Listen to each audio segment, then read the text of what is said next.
channel after news channel after news channel. Ever wonder why they report the same news? This is Wake Up America. Brought to you by Citizen Stringer. The media has become absolute lunacy. What makes us different? We just tell the truth. Daily headlines, politics, social issues, focusing on headlines that the mainstream media ignores. Conservative to the core and honest, sometimes to a fault. Unapologetically American. Welcome to Wake Up America with your host, Stephen Oatley. All right, what's going on, everybody? How you doing? Let me make sure audio's on. I couldn't hear anything during that intro, so I'm gonna try to be mellow. All right, I'm gonna try to be mellow, the best that I can. How you guys doing? My name is Steve. The show is called Wake Up America. We were supposed to be broadcasting live out of Augusta County today. That didn't happen. But not because we had technical difficulty as had happened at the Trump rallies and things like that. No, not because of that. I was there. We were prepared. I drove an hour and a half to get there, and I was there an hour early. Now, we could chalk up what happened to confusion. We could chalk it up to, there's a week left of the campaign, and I get that. I understand. But it leads to a much bigger picture. So let me explain what happened. And in order to explain this, I'm wearing pants. Does anyone not understand how big of a deal that is? That's how serious I took today. I'm wearing pants. And I know it doesn't sound like it's that big of a deal to you guys. Oh, so annoying. I wear shorts all the time. That's why that's relevant, even in the winter. You know why? Because I'm a man. Anyway. All right. So today, you can ask Adam. All day long, we were making sure, because we've had technical issues when we covered the Trump rally in Iowa, when we covered the Trump rally in Georgia, we had issues with our technology. So today we were on with technical support. We ironed out all the issues. We ran test runs, everything. It was perfect. We had everything lined up. Adam stayed in the Atlanta studio extra long. He stayed in the studio to make sure that everything was good there. So, we had... Long story short, packed everything up, ate dinner with my wife and all that stuff, drove all the way down there. I was there an hour early. I sit in a little bit down in Augusta at the Augusta Expo. I sit for a little bit, and then I go in just to say, okay, hey, I'm a member of the press. I have my press credential on, which identified me. It's got my picture and all that stuff. Plus, I got the Wake Up America podcast shirt. Plus, some of the other staffers actually recognized me for covering the protest down there at the Augusta County Sheriff's Office. They recognized me, and they're like, hey, weren't you that guy? And I was like, yeah, that was me. Cool. And those were campaign people that worked for the campaign. Well, so I told them, I was a member of the press and that we were going to live stream, and I had emailed the press contacts yesterday and went back and forth with them. It was all good. This guy, and I don't mean to throw you under the bus. You're probably a nice guy. Again, you're probably right under the last. Shit, I gotta buy a new stand. You're probably just busy because of everything that went on. But let me tell you something, because you messed up. Because it's going to lead to a much bigger issue. This guy, Danny, comes up, and he's like, who are you with? And so I tell him who I'm with and all that, and he's like, well, you're not on my list. And I'm looking around at this empty place, and there's not another media person there. Not enough. And how many of you guys tried to go and look up to see what live stream was showing from Glenn Youngkin? Because we have, if you didn't know, 22% of my viewership, out of the thousands and thousands of people that watch it and listen to the podcast, 22% are from Texas, 21% are from Virginia. And then like 18% are from Florida. But those are our demographics. That's why we focus on Texas politics. That's why we had the Don Huffines, who's running for governor down there. He was on the show earlier this week. Check out that interview if you haven't. And that's why we cover a lot of Virginia politics. We cover Virginia issues because that's where we live. That's where I live now. And I want to cover it the best that I can. I go and identify who I am. I identify what I'm doing there. And he says I'm not on the list. A campaign staffer that recognized me said, oh, he's a local journalist. The guy, Danny, again, you're not on the list. And I said, all right, well, I'm local here. I drove an hour and a half, man. Here's the email. Show him the email. And he goes, again, you're not on the list. And I said, what list? You have no journalists here. And again, I was professional. And everyone knows that I have a hair temper. But I was professional, okay? Because we're building something here, which it kind of leads to the bigger issue of all of this, because I reached that breaking point. But the whole thing is incredibly frustrating to me, because then I'm like, okay, fine. Clear as day, I'm not getting in here, and he's blocking it, so I'm not getting in. That's fine.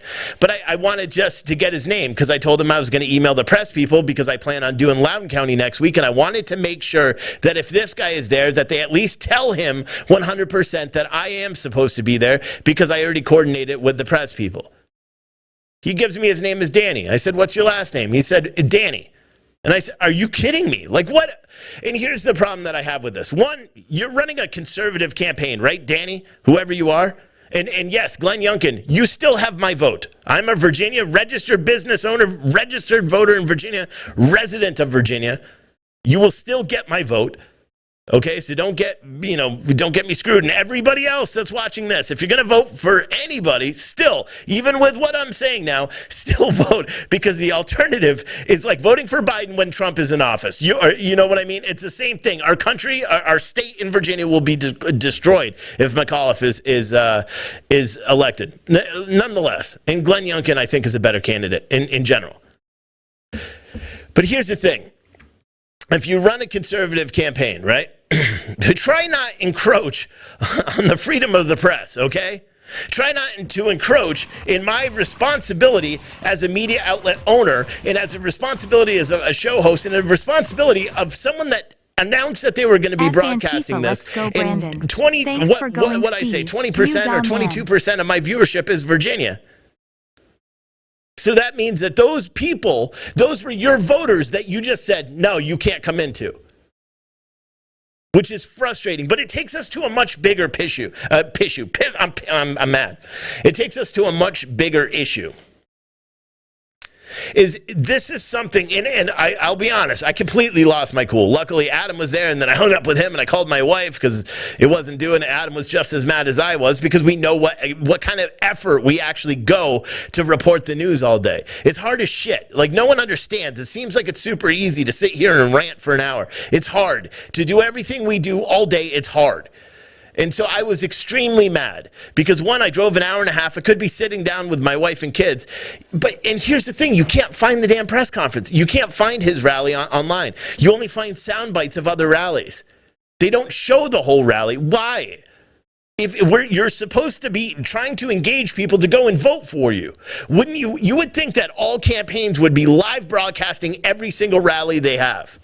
You would think that the Youngkin campaign, if any one of you Youngkin campaign staffers are watching this now, you guys should be broadcasting your rallies live every day in its entirety. And tell you what, call me. I will travel the state with you and cover every rally until Election Day. This is just insane. It's insane to me, and it leads us to a much bigger issue, okay? Because with some of the Trump rallies, we had a hard time. Our press credentials were denied. Every single time we would apply, they would deny it. Sometimes we'd get it. If it was in, like, New Hampshire, we'd get it approved, and then denial, approved, denied. We get approved to go to Winchester or Westchester, Pennsylvania, or New York, or whatever, for a Trump press conference with 12 hours notice, which we couldn't swing, and then we would apply 3 weeks in advance to get to Georgia, and we won't get it. And here's the thing. I understand that, okay, because we are a small media outlet. Granted, we have a pretty large audience. For a conservative talk, we have a pretty large audience. But we're still small in the grand scheme of things because, preference goes to MSM. That's the preference. That's what's important to all these guys. That's what's apparently important to the Youngkin campaign. If I said I was with Fox News or something, I'm sure they would have, even if I wasn't on a list, they would have put me in there. But for some reason, even though I told them I was a Virginia resident, I told them that I was a Virginia-based company and a Virginia-based conservative media outlet. And I even had a campaign volunteer there that knew who I was from previous coverage, that told this guy, Danny, I'm really irritated because, one, I feel like the First Amendment rights, they violated the freedom of the press, and you're supposed to be a conservative campaign. Okay, so that's a big issue to me. And secondly, and here's where a lot of people may disagree, but I don't care. Here's the bigger issue for me, okay? I'm wearing a press credential, so you know I'm press. I'm wearing a show that says Wake Up America. I'm like literally a billboard. I'm a wide guy too, so I'm not like a skinny guy. I'm probably about 3 foot wide. I'm a big dude, okay? The guy refused to give me his last name. When I told him what the purpose was, I was going to email the press company or the press people and correspond with them. And in all reality, I sent them an email, which is basically part of this monologue. I sent them an email and said, hey, listen, I was just refused at the door by some guy named Danny who refused to give his last name. I traveled a long way to be here. I have thousands of people that are going to watch this. What the F, basically. I said, I'm a Virginia business owner, Virginia voter, and this is a really bad look. I did get calls back from their campaign guy, but I played phone tag with him for 5 minutes, never got him on the phone. I sent him a text message and said I'm leaving because I also have a news network to run. I had to come back here driving fast as shit, and I'll talk about this in a minute. I got run off the road by a tractor trailer. No joke, 55 miles an hour on Interstate 81. Yeah, right into the center median. But I'll talk about that in a second. It's mind-boggling to me. You have a conservative, you would think a campaign that is as popular as his, you would take any member of the media in there to broadcast live. What don't they want to see? That's the thing I just can't, like, from, everyone knows, or maybe you don't know, but I've been appointed, I've held some political appointed positions in city government years and years ago in 2 different areas, and mostly related to transportation and stuff like that. But I can't imagine ever, if I was ever going to run for office, that I would turn away media coverage.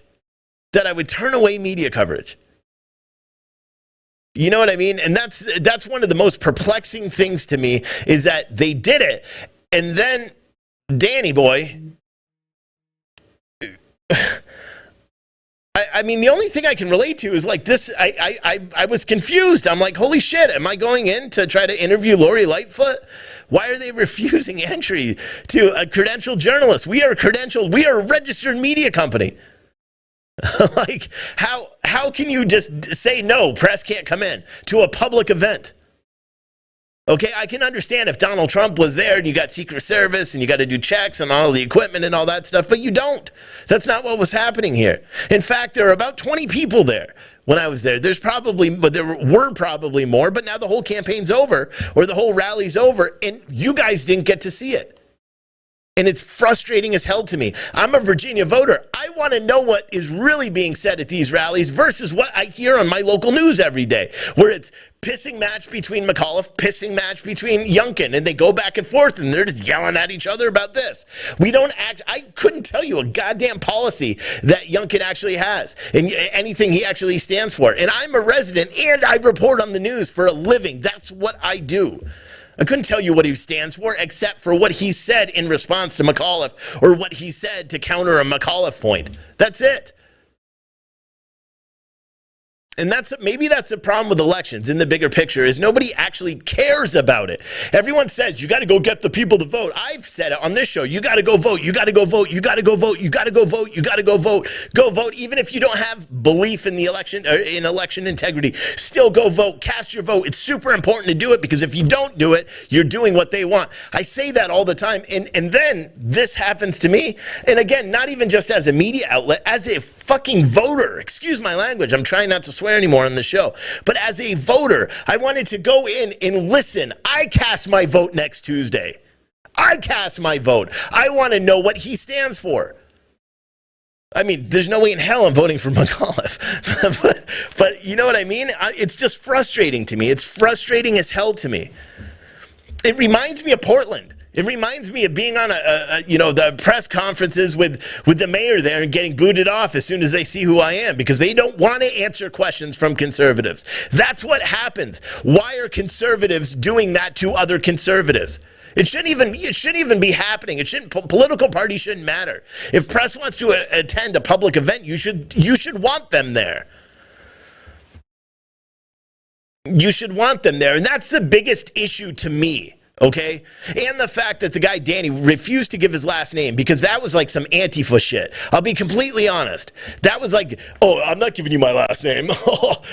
No, I'm going to tell you can't come in here and broadcast to the thousands of people that you said you were going to broadcast to, but I'm not giving you my last name. No. Because why? Because you don't stand behind what you're doing. That's why that guy refused to give me his last name. And that's what people do. We've seen that. We cover protests. We cover riots. We do interviews. We see when someone doesn't give their last name, it's because they're not fully behind the decision that they're making at that point, which is garnishing the coverage. I'm super irritated, if you can't tell. I'm irritated because, one, we work so hard here. Like, no one fully understands how hard we work to do this every day. Every day. We work entirely too much.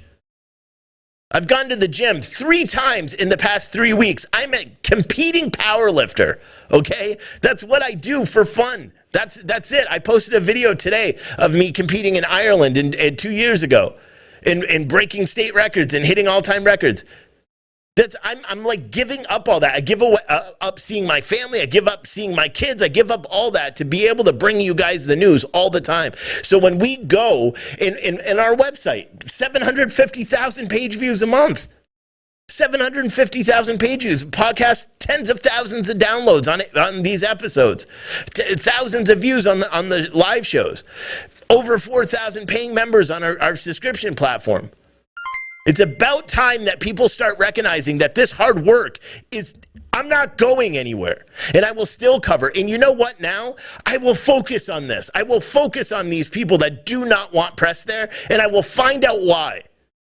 Because it's irritating as shit to me.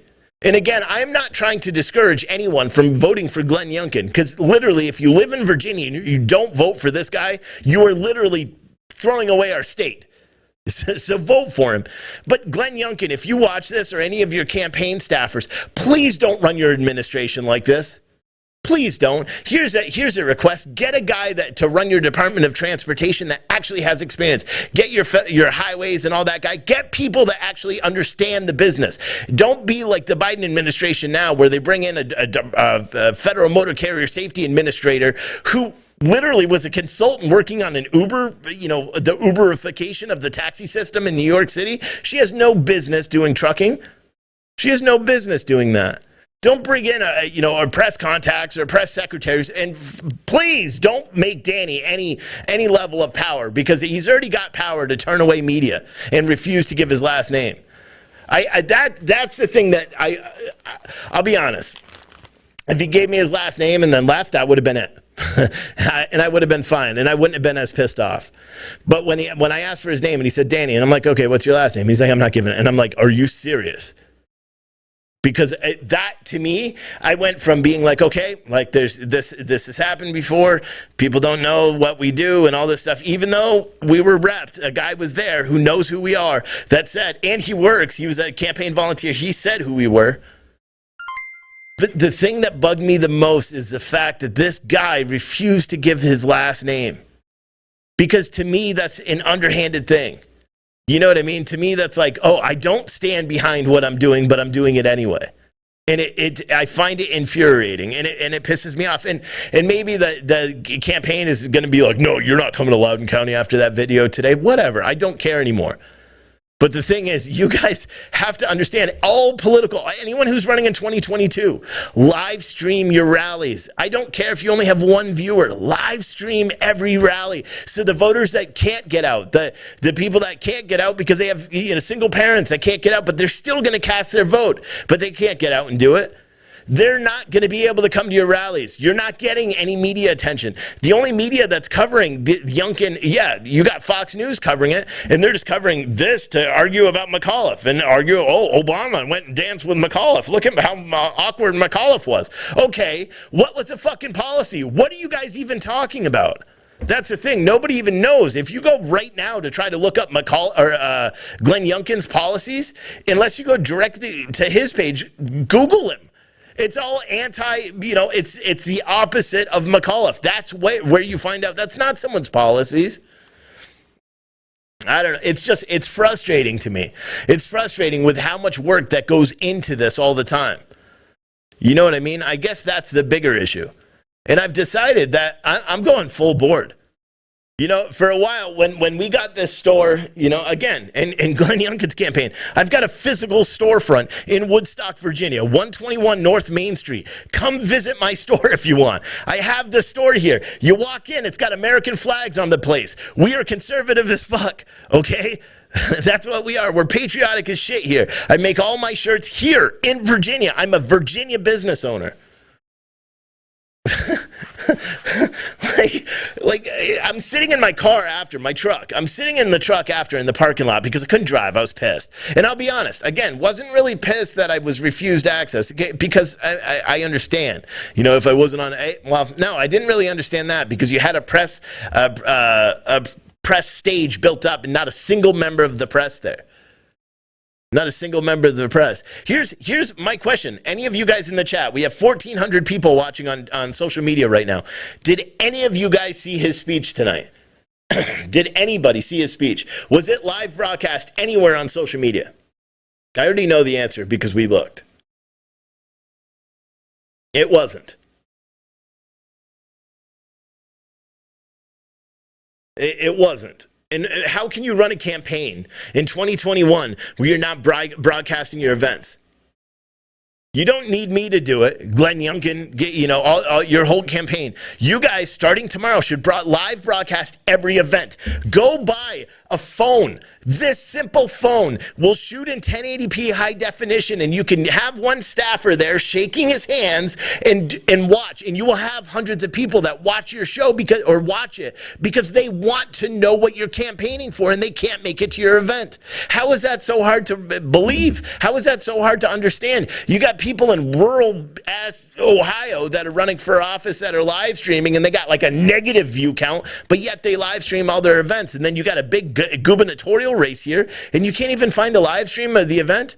You're doing a bus tour. You got like 15 other stops between now and the 1st. I expect now, as just a business guy, as a Virginia taxpayer, as a Virginia resident, I expect to see your rallies broadcasted. How are you not doing that? Who is in charge of your campaigns? Fire them, possibly. Or when you go up for re-election, because I'm crossing my fingers that you do win.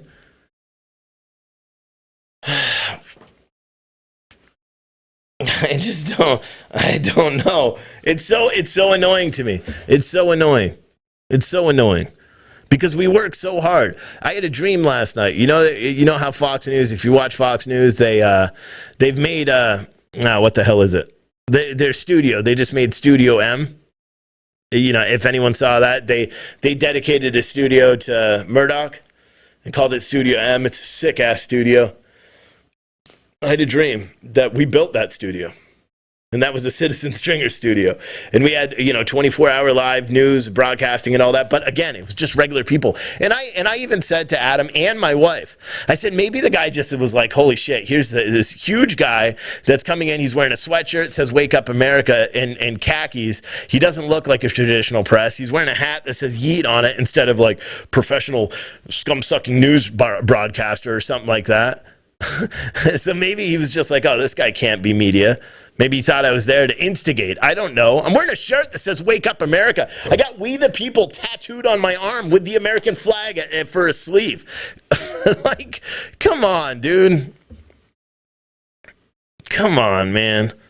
But I did. I had a dream. I had a dream that we're going to do this. I'm not stopping. Adam says he has that dream every day. We are not stopping. I'm not. And if anything, today is going to push me to do more. You know what I'm going to do tomorrow? is I'm going to get all these all these October Patriot boxes sent out finally, because now I got the shot glasses today. By the way, they're sick.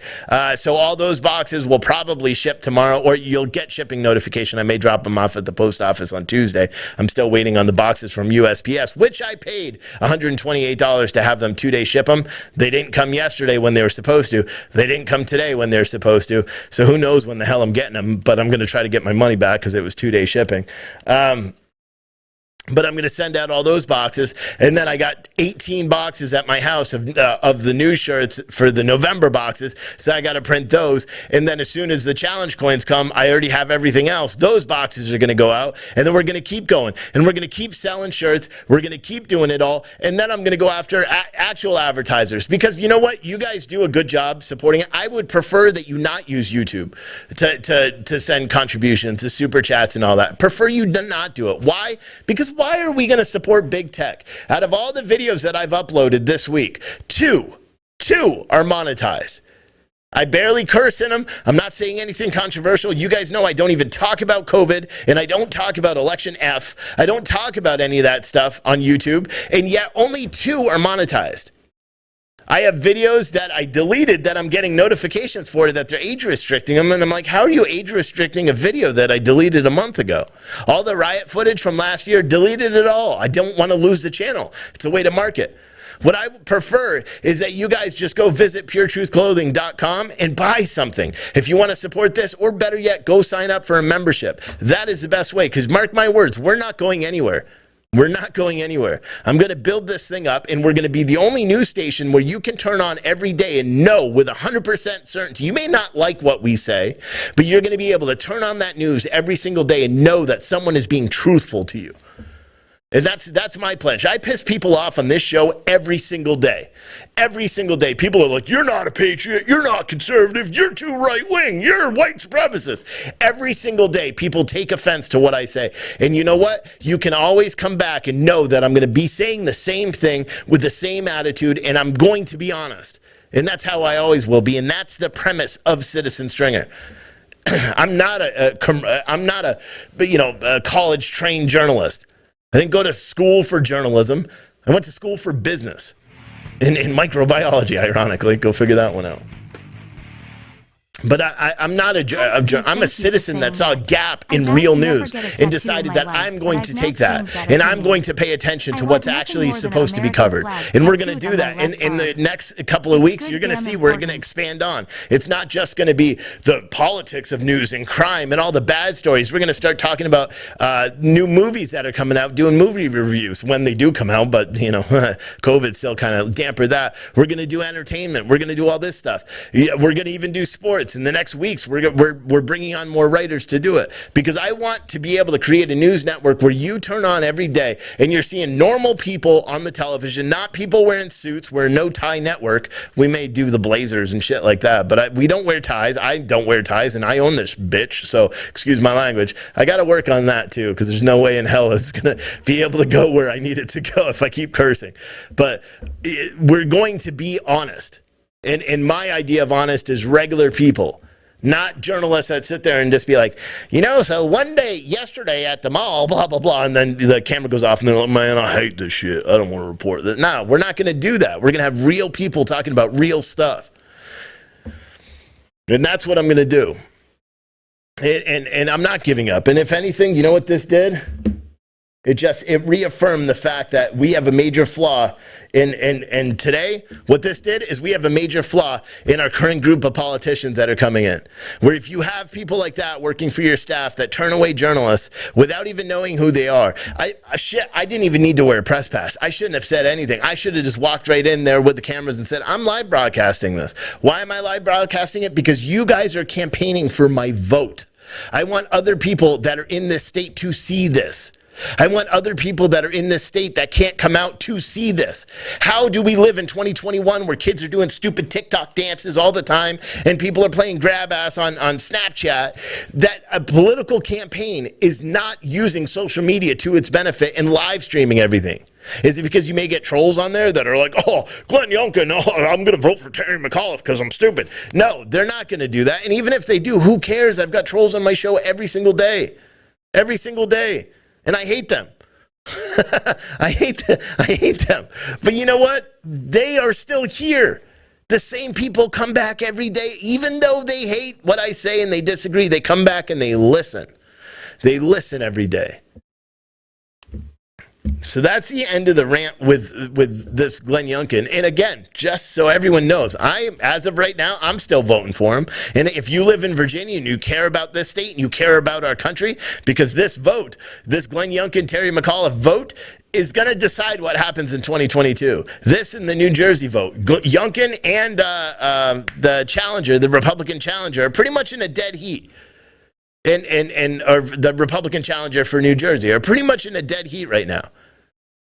I did see someone that just said they have an 8% lead now on Youngkin. I don't know. I don't necessarily believe that. These polls change every single day. They're in a dead heat. I just hope that when Youngkin gets into office, maybe here's some advice. Call me. Call me. Let a real person, someone that has a brain, whatever. I'm not the smartest guy in the world, but I can use my thinker. Have real people actually vet the people you put that are to affect policy. Don't go with these donors and all this big, stuff where people just get that spot and don't know any. I mean, people don't do that. You know what I mean? I don't think there's a single politician that would actually just call on regular citizens that have specialties in different areas to actually lead departments. No, it's all donors and contributors and stuff like that. So someone said Youngkin is streaming live now. Oh, did he listen to me? Because he wasn't before. Maybe he listened to this rant because I did tweet the shit out of him. I was pissed, man. I still am. I'm still mad. I still am. But maybe he is live now, and I hope so, because it's a message that everyone needs to see. Hold on, I'm trying to see if I can even find it.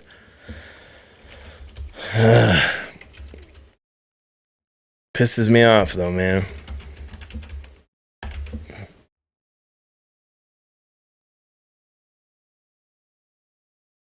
Going to get her back, and we're going to make Virginia the best. Yeah, he's live now. Oh, you guys can hear it. And you know what? Just because it's important, I'm going to show it. All week we've been traveling around. Because I practice what I preach. We're on this really cool bus. I got to tell you, I didn't know what we were getting into. And I got Hold on. the bus. I said, wow, this is awesome. But the best thing about the bus is we're asking everybody to sign the bus. There's scripture on the bus. There's encouraging words. There's veterans for Youngkin. Shit, where is There's Latinos written all over. Thousands of Virginians have signed that bus, and everywhere we go, all go with us. This is the Virginia campaign bus for Virginians. And so, when we're done tonight, I want you to please sign the bus. Add your names to the thousands. He sounds tired. And you will go with us for the rest of this bus tour. And by the way, all this time, people have been saying, Glenn, this race is tight. It's tight. Here's the quality of this video. It would have been a lot nicer to have like HD quality in there, zoomed in, right? There's a moment where you're tied, but it only lasts a moment.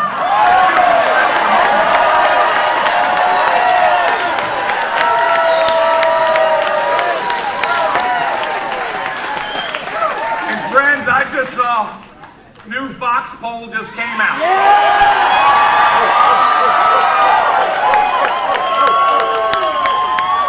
We are up 8.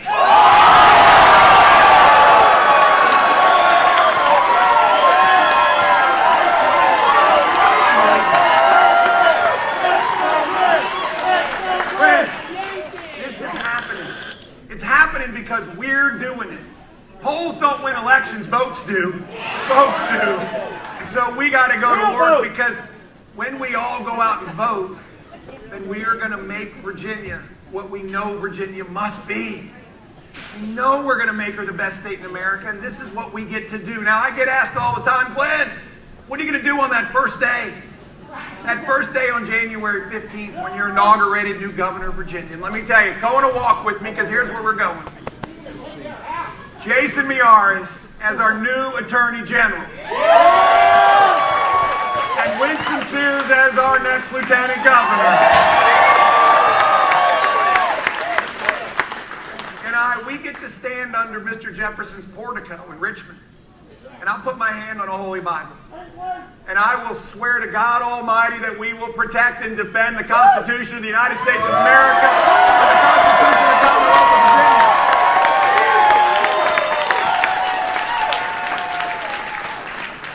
And then we're going to walk down those stairs, and Paige is going to join Jason, and Terrence is going to join Winsome, and Suzanne's going to join me, and we're going to invite everybody else who wants to join us. And we're going to stop for a moment of prayer. We're going to stop for a moment. We're going to thank the Lord for providing for us, for protecting us, for putting people around us, for bringing everyone together, for defining the path that we must walk on, for giving us the words that we should speak, His heart, not ours. And then we're going to thank Him. We're going to thank Him. And then we're going to ask Him for His provision and guidance going forward. We're going to ask for His help so that we can do the things we need to do in order to deliver on the promise of Virginia. And then we're going to say amen, and then we're going to work. That's what we're doing.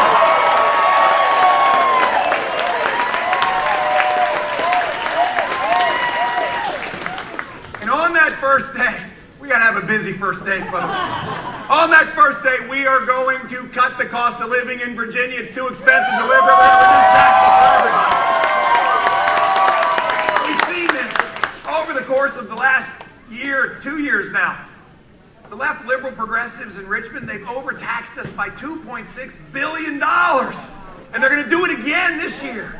It's your money, not Terry McAuliffe's. It's your money. It is. Our children are moving away because it's too expensive to live here. We've got to get our cost of living down. So on day one, we're going to declare the largest tax refund in the history of Virginia. On day one. We're going to work. We're going to eliminate the grocery tax. We're going to suspend the gas tax for 1 year. We're going to double everybody's standard deduction. And we're going to work for our veterans. Our veterans.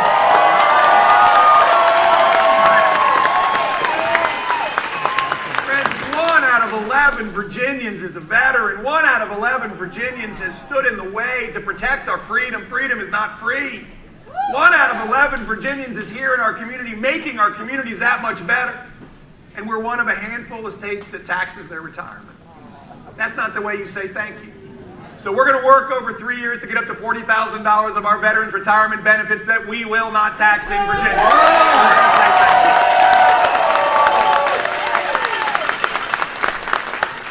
All in year one. All in.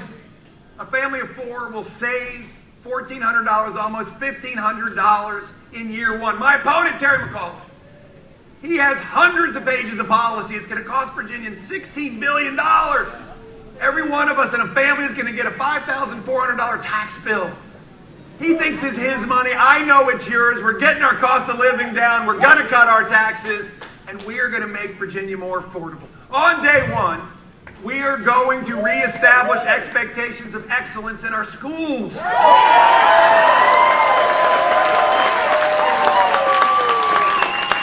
When my opponent was governor, 88 schools failed to reach their accreditation. Rather than do the hard work and fix them, you know what he did? He just lowered the standards so not one would fail. Not one would fail. He has been racing to the bottom ever since. Virginia ranks 50th in the nation in standards for reading and math in 8th grade, 50th. As a result, our kids are being left behind this past test scores. 55% of Virginians' white children cannot pass an 8th grade math equivalency test. 70% of Latino children, over 80% of black children. Friends, the gap in the numbers is unacceptable. The order of magnitude of them is shocking. Terry McAuliffe left us this legacy of leave every child behind, and we are not going to have it in Virginia. On day one, let me tell you right now, I will proclaim that Virginia's schools no longer will ever be closed. Ever be closed. 5 days a week.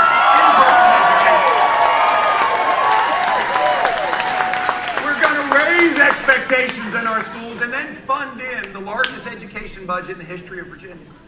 The largest. We're going to raise teacher salaries. We're going to fund into new facilities. We're going to fund into special education. Virginia's kids with disabilities have suffered mightily during this pandemic. And then we're going to work to provide choice within our public school system with the most aggressive charter school program you have ever seen. All right, here real quick. I'd like to point out something real quick. Currently, right now, we have 1,119 people watching on social media. We have several hundred people watching on our app. He's live on Facebook. He has 290 people. Why we were denied access? Parents' choice in our public school system. Friends, we know it all starts with curriculum. That's where it starts. So let me be really clear. We will teach accelerated math in Virginia schools. We will award advanced diplomas. We will teach all history, the good and the bad.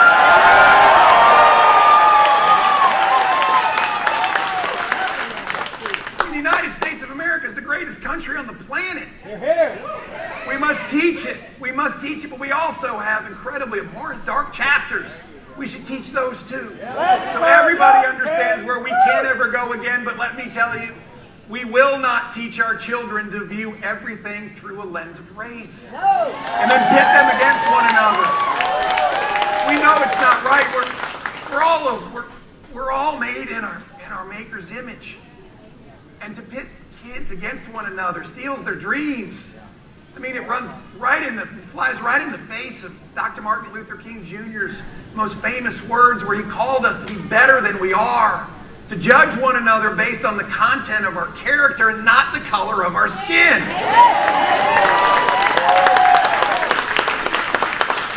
We must come together around this. This is it. This is our moment. And as part of that, friends, I just will not allow a political agenda in our schools, and so on day one, I will ban critical race theory in our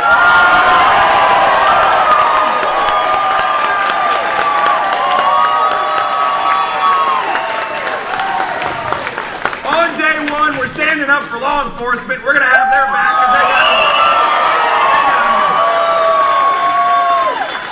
We're at a 20-year high in murder rate. 4 of our great cities rank in the top 65 deadliest cities in America, with Richmond at number 11, Norfolk, Hampton, Newport News. The weekend newspapers are filled with violence. Terry McAuliffe doesn't care because when he was governor, the crime rate went up 43%. The rape rate went up every year. He didn't even meet with the Police Benevolent Association. He stood them up. They represent nearly 7,000 of our heroes. That's why 50 sheriffs have endorsed us. 4 sheriffs have switched parties. They become Republicans.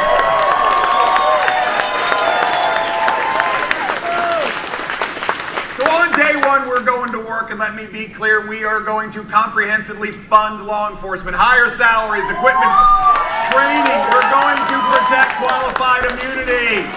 We're going to fund into our mental health system. It's in a state of crisis. And finally, on day one, I will fire the entire parole board, and we'll start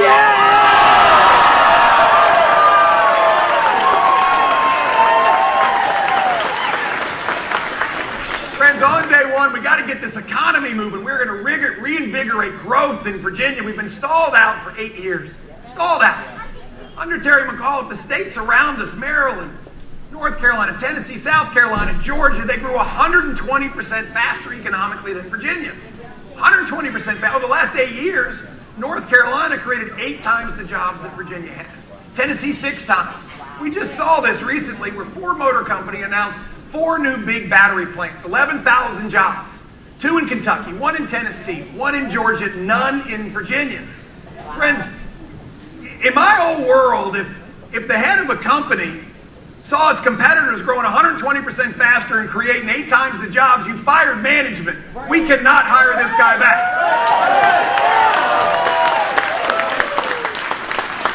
We have got to get moving. So on day one, I will declare Virginia open for business. No lockdowns, no shutdowns. We're going to protect our right to work. I'll stand in front of any legislation that tries to damage it. Terry McAuliffe already committed that he will sign the bill when it comes to his desk to get rid of it.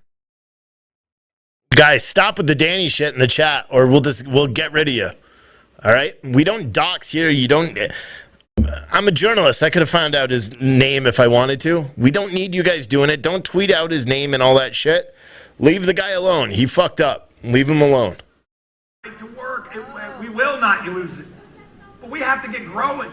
We got to start growing. So on day one, we're going to cut 25% of job-killing regulations. The Virginia Code has 37,000 pages in it.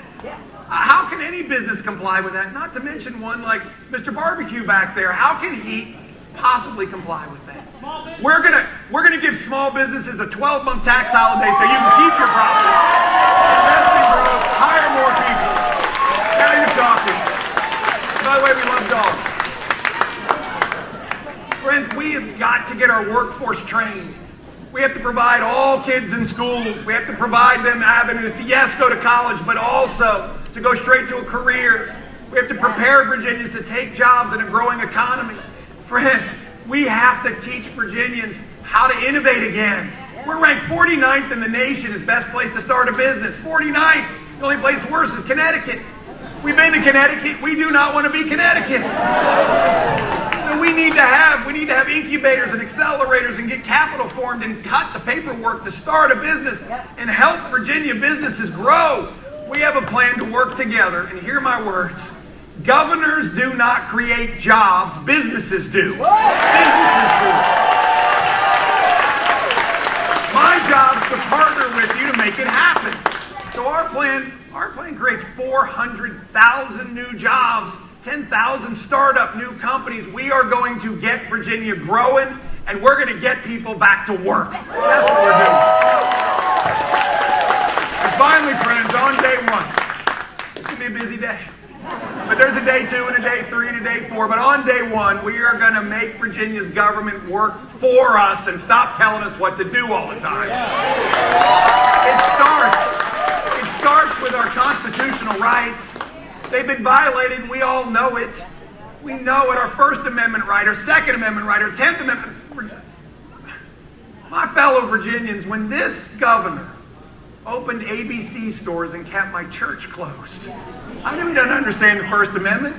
And when he, in fact, allowed the FBI to come into this state and start silencing parents, he didn't understand our First Amendment. When Terry McAuliffe talks about taking guns away from law-abiding citizens and making it easier for hardened criminals to get guns, he doesn't understand the Second Amendment. And when we see Washington overreach into Virginia, they don't understand the 10th Amendment, and Jason and Winsome and I are going to go to battle for you and protect us from Washington.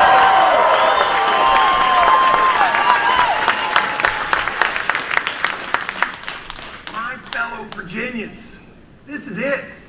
5 days. 5 days where Virginia will make a choice. Are we going to continue to veer left and become Californians? Are we heading right? This is not about a candidate.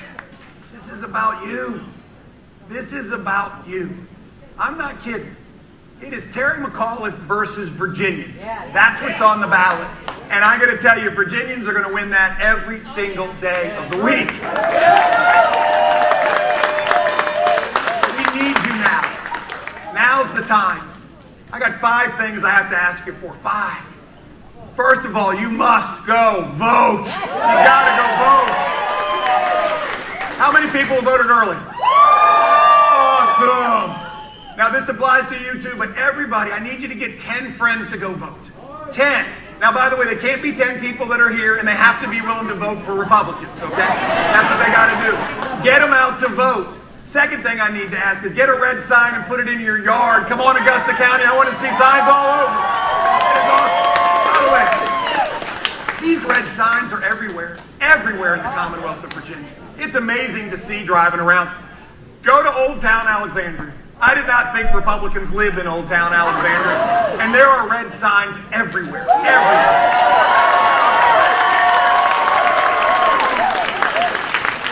Third thing we need volunteers. We have about 500 precincts open now to vote, and it's going to go to 2,540-ish here on Tuesday. 2,540 precincts we need to get staffed. We have a record number of people involved. We need more. This is not one of these moments where you say, well, do I have time? You need to make time. We need 2 to 4 hours from everybody in here. We'll train you to be an election observer. We need you to hand out sample ballots. We need you to knock doors. We need you to make phone calls. Friends, I said earlier, this is not a spectator sport. You've got to get in the arena with us. This is our Virginia, and we have to go get her. This is what we have to do. Fourth thing, we need you to be our ambassadors. We need you to tell your friends. I've been interviewing with 8.5 million Virginians for this job. I want you to hire me to go work for you. But I haven't got to everybody yet, so you got to tell your friends. It's very clear what we're going to do.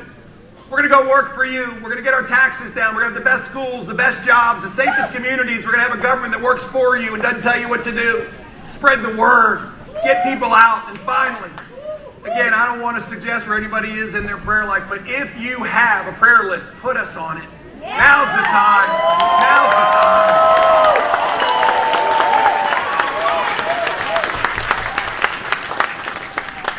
My fellow Virginians, here we go. We've been talking about this for a long time. 12 years since we won a statewide election. 12 years. And here we are right now, just literally at the goal line, getting ready to win this, but we got to punch through into the end zone. We got to do it together. We got to do it together. And I will tell you, on that day, on January 15th, I can't tell you how overwhelmed I'm going to feel with humility, with a sense of purpose, with privilege and honor to go work for all of you as the 74th governor of this great Commonwealth of Virginia. God bless you all. God bless Virginia. Here we go.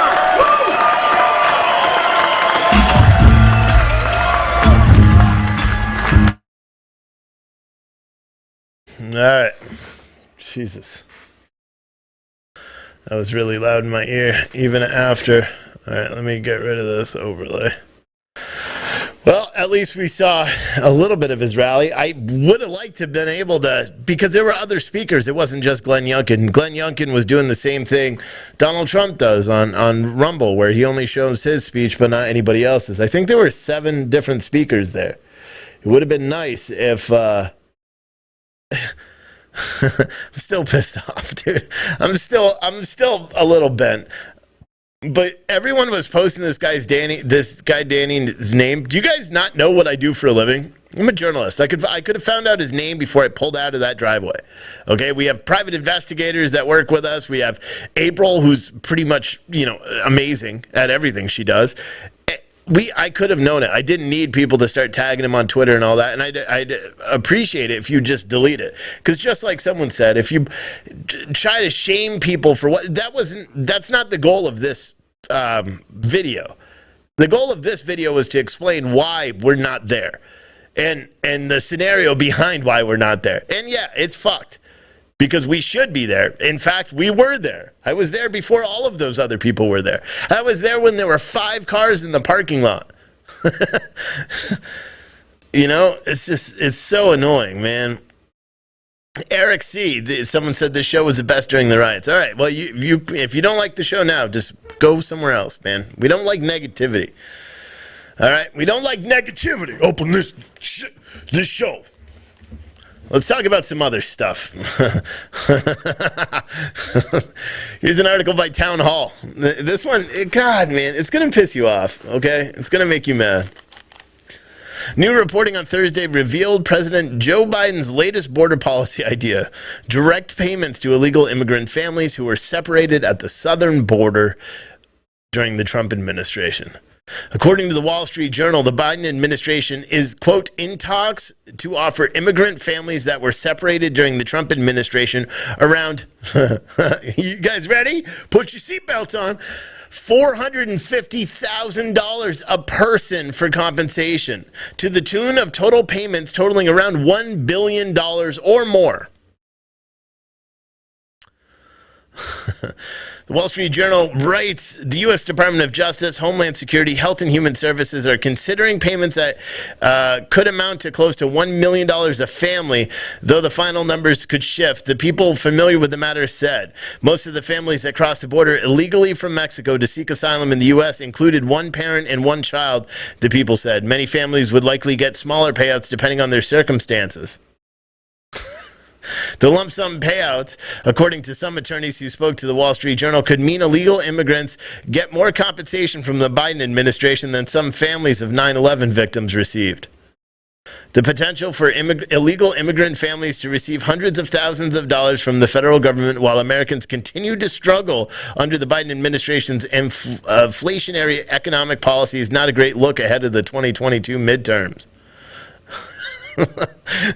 Like, you can't even, like, this is the craziest thing. If you thought we had a border crisis now, right? We've got thousands of illegal migrants crossing the border. Last month, I think it was to the tune of 192,000 people.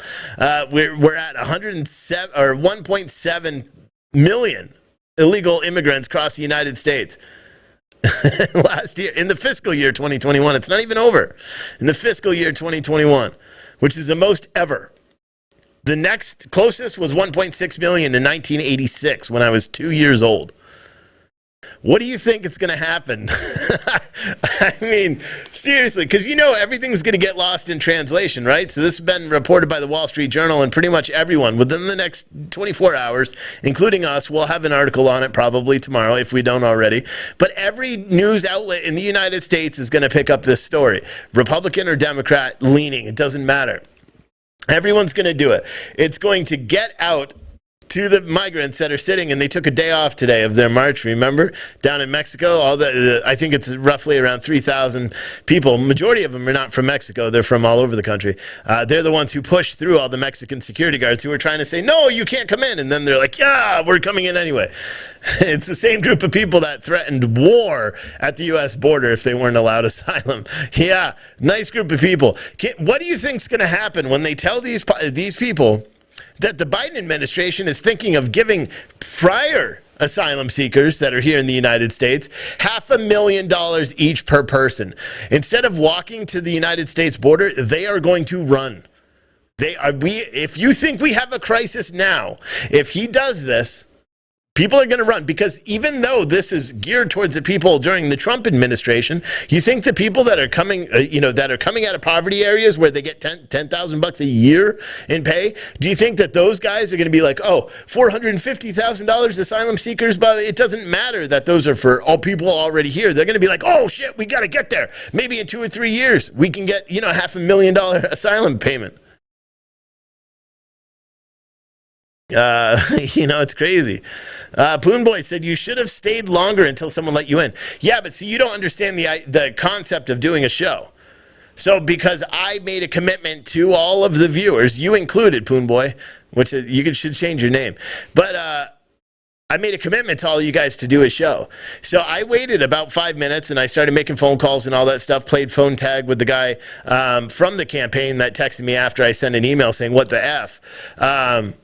Playing phone tag with him, and I could have probably walked in and said, hey, call this guy and get in. But at that time, I was pissed, and I knew it would ruin that broadcast. So I came home, and I don't sit and wait for anything.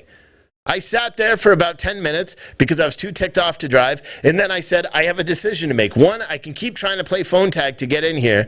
Or two, I go back, I try to find it online like we did, and then live stream it out and then explain the situation. And that's the decision I made, because I still have a responsibility. Because how many times have I gone to a rally and then I have to do some half-assed video when I'm driving home or something like that?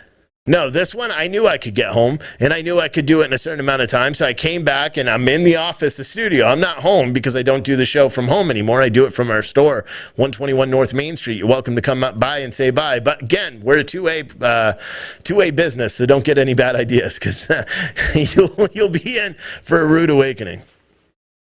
But that's the reason why I came. That's the reason why I came back, because I had a responsibility to do a show tonight, because that's what you guys want us to do, is to do shows. That's why we have over 1,000 people watching right now, is because there's people that count on us for the news and count on it.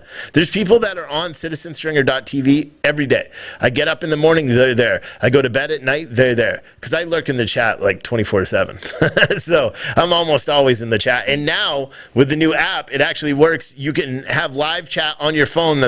It talks to the chat that's on the web. So now they all talk together, which is amazing. So if you haven't downloaded the Citizen Stringer TV app, that's what it's called. If you do have it and you think you have it, if it says just Citizen Stringer, it's not it. If it says Citizen Stringer TV in the store, that's it. Okay? And yeah. But I'm always in there. But that's why I came back, Poon Boy, because I have a responsibility as a show host to follow through with what I say I'm going to do. And and so here's what I'm going to do. In the next year, we will be live 24/7 with original program. Well, we'll be live, 6 a.m. to 9 p.m. or 10 p.m. or 11 p.m. and then we'll replay stuff. But this is my promise for a year. You guys want to know what my goals are? Here's my real goals. The reason why we launched the coffee company, the reason why we ramped up all the shirts and all that stuff and all the Patriot boxes, and now the Patriot boxes, which were mystery boxes, they are amazing. Okay, and you can keep ordering them, because basically what I'm going to do is I'm going to close out November and it's going to switch. And instead of November Patriot box, it's just going to say December. And it's going to be the same boxes. And I'm going to get to the point where I have them in stock. So you order a Patriot box and boom, that shit ships in 2 days. We're not doing that yet, but we're going to. But the reason why we're doing all this stuff is because we have goals. And the goals aren't to make a lot of money, because truthfully, we're not right now. We're profitable, but I'm not rich by any means. The reason why we're doing everything the way we're doing, the reason why I opened the storefront here, the reason I opened the storefront wasn't to open the store so people could come in and shop, because they can't. The door's locked up front all the time. The reason I opened the storefront is now I have 2,500 square feet to make all the shirts. I have 2,500 square feet to have office space for other writers as we expand. I have 2,500 square feet to, when we open the coffee shops next year, to be able to make all the shirts and package the coffee and do all that stuff here. I have 2,500 square feet to start doing all the stuff that we were outsourcing, the mugs, the shirts, the sweatshirts. I do all that now in-house. All in-house. And that's why we did it this way. Because you know what? The clothing line will pay for this news station to be huge. We don't go after corporate sponsors. I could tomorrow go out and raise $1 million for this thing.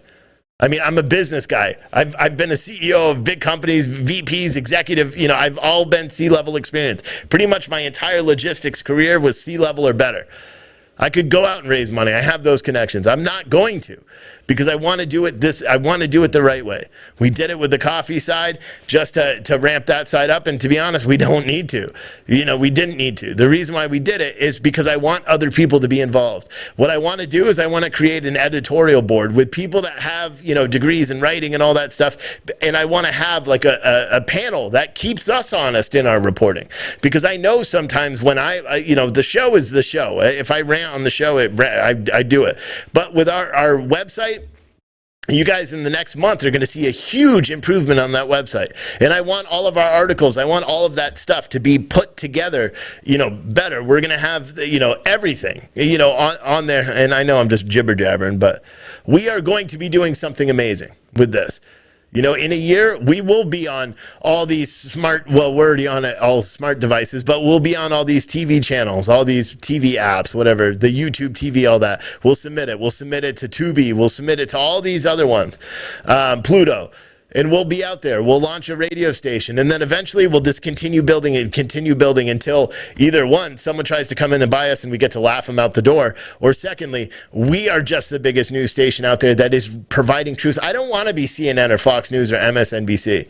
We got carried away for a little bit, and that's what we were trying to do. I don't want to do that. I want to be the kind of guy that sits there and has people watch. I don't need 50,000 people to watch a show. I just need 1,000 people that tell other people about it. That's all I need. That's it. And then we keep on going and keep on going. As long as people buy shirts or mystery boxes, buy a coffee cup, buy some of the best damn coffee you ever had, the Pure Truth coffee, which we have back there. You buy that stuff, that keeps us in business, and we keep doing what we have to do. All right. You like this sweatshirt? It'll be available in the store tomorrow with this new design. I got to look and see how many sweatshirts I ordered. I'll be honest with you. This is a 3X. It's pretty small compared to the other 3Xs. And obviously this one's mine because I printed the logo sideways. But it's not tight on the bottom of the sweatshirt. You know what I mean? And so I don't necessarily like those. I like it where it's a little bit tighter. But that's my thing. Someone said, you need tea. I don't need coffee. No. But someone said, I'm so effing tired of being in 4 to 5 streams and see people bitching about Citizen Stringer. Yeah, people bitch all the time. And you know what? I don't care. I like it when they bitch about it, to be honest. You know, someone the other day was playing one of my videos. I won't say his name, Shiloh. Yeah, he was playing one of my videos. You know what we did? I didn't pay him any mind. We DCMA claimed him. His whole page was nuked right away. That's it. You know what I mean? Because there's one thing. There's hate speech, which is what he was doing. And then there's just criticism. People want to take my videos and do other things and provide alternative commentary. That's fine. If you have a YouTube channel and you do that, here's your permission to do so. If you have a YouTube channel and you do that and you want to provide criticism of a news article or something that we say, do it. But also, contact us. We'll put you on the show. We'll have live debates. Maybe you're not as left-wing as you are, or right-wing even. You know, that's what I want. That's what we want this channel to be, is we want to bring on. We brought on Pizza and Tilly for the morning and afternoon or early evening show. We want to bring on other people. We want to bring on shows that are produced, shows that can carry well, and people that already have their own following that they can bring over. So that's what we're going to do. All right. I'll talk about the Tucker Carlson in 1 minute. But first, let's talk about this driving thing, because this leads to a bigger story about supply chain. Now, if you didn't catch it, I was on Fault Lines Radio on Monday morning, 8:45. It's on YouTube somewhere, the interview. But I was talking about the supply chain issues, specifically the driver crisis. All right, so after I got refused at the Glenn Youngkin rally for entry, again, they clearly broke the First Amendment right of freedom of the press. But, let's just chalk it up as a fuck up, but whatever. When I was driving home, I was pretty ticked off anyway, but I ended up getting stuck behind a tractor trailer in the front, tractor trailer in the back, and a tractor trailer on the side. And they were doing about 55, and we were in the 70-mile-an-hour area of 81, right before Harrisonburg.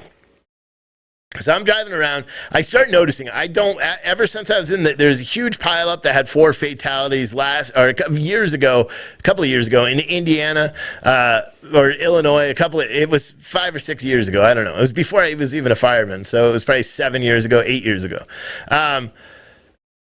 I was in a huge pile up there. A bunch of people died. It scared the shit out of me. I pulled my truck and trailer out into the woods to try to make sure I didn't die, and I was successful. I didn't actually get hurt at all, but a lot of people died as a result, and tons were injured as a result of that big pileup. It's always made me a little bit nervous to drive, a four-wheeler, a regular, truck or wood trailer, even a truck and a trailer, as long as it's not a big truck. It always makes me nervous to drive, like when there's no exit. I only have the median. Today was a great example of that. I'm driving, I'm yelling at these people because I see what they're doing, the truckers. Adam was on the phone with me too. But I see the truck in front of me brake. I see the truck that's behind me. You guys remember I posted the picture on Twitter where I was tailgated on 81 with my kids in the car, doing 70 miles an hour with the truck literally probably 4 inches from my back bumper. I don't like it. I really don't like it. So the guy in front of me brakes, I brake, the truck behind me comes extremely close to me and brakes. So I'm like, what the F are they doing? I'm like, they got to get out of the way, and I'm starting to lose my cool, and I was already pissed off anyway, so I was dropping more F-bombs than you could possibly imagine. All of a sudden, the truck ahead accelerates. I'm still, riding back because that was too close for comfort. So I'm trying to increase that space between my truck and the back of back of the semi. I create a little bit of space, not a full truck length, and then the truck, and I still had the truck on my ass the entire time, and then the truck that was blocking the slow lane decides that he's going to merge into my lane. I'm there. He sees me there. I'm there. I can't slow down. I got a truck riding my ass. I start honking on the horn. I yell explicative. I yell the F word probably 5 million times as loud as I possibly can. And then I go off the road. Whoops. And then I go off the road. This was today. This was like 2 hours ago. And I hugged the median, and I don't know if he saw my headlights bouncing or something, but he quickly pulled back over, and then I pulled over and immediately drove like a bat out of hell because I went into the center median, into the grass, and then when I came back, and again, this is only at like 50 miles an hour, 55 miles an hour, but it's still enough to scare the shit out of you. I pull in and I gas it, and I drive like an idiot to get out of those trucks and flip them all off and all that stuff as I'm driving away. But it leads you to a bigger thing, because if you pay, and you may be like, well, where are you going with supply chain stuff? Because you were talking about that. Do you know what is going on with this trucker shortage? because this is what's really going on with this whole, everyone's talking about supply chain issues. They keep mentioning trucker shortage. I'm going to tell you what's going on with the trucker shortage, and this may be over some of your heads. Just please bear with me and try to get it, because again, I can't not be I'll try to dumb it down.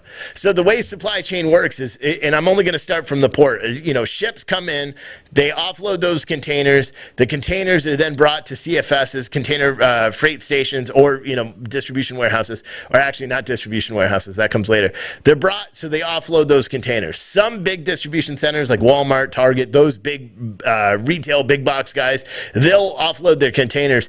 A lot of the smaller guys don't, because they don't have the manpower, because technically you only have 48 hours or 72 hours to offload that container and bring that chassis and container back into the port. Otherwise, you have to pay a daily fine, essentially, for having it out. The problem is that all these container freight warehouses, the ports even, they're short on manpower right now, so that it's taking a long time to get them out. Now, so what they started doing is diverting the containers to warehouses, to distribution centers, which, if you're familiar with supply chain, a distribution center will distribute the goods to the local different, places. So Walmart distribution centers, I believe there's 49, or there were years ago when I was involved in a Walmart consolidation thing at a company. But they had 49 distribution centers strategically placed throughout the United States. So if you went to New Hampshire, you would hit Raymond, New Hampshire, which did all the Walmarts, in New Hampshire, most of Vermont, some of Maine, some of Massachusetts, some, and then all over the country. That's where they were. They're all distributed throughout the country. Pittsburgh, not Pittsburgh, Pennsylvania. It was 4.5 hours from Jersey, and it sucked because you would just wait there for hours to get offloaded. Anyway, the problem is these distribution and warehouses are completely full.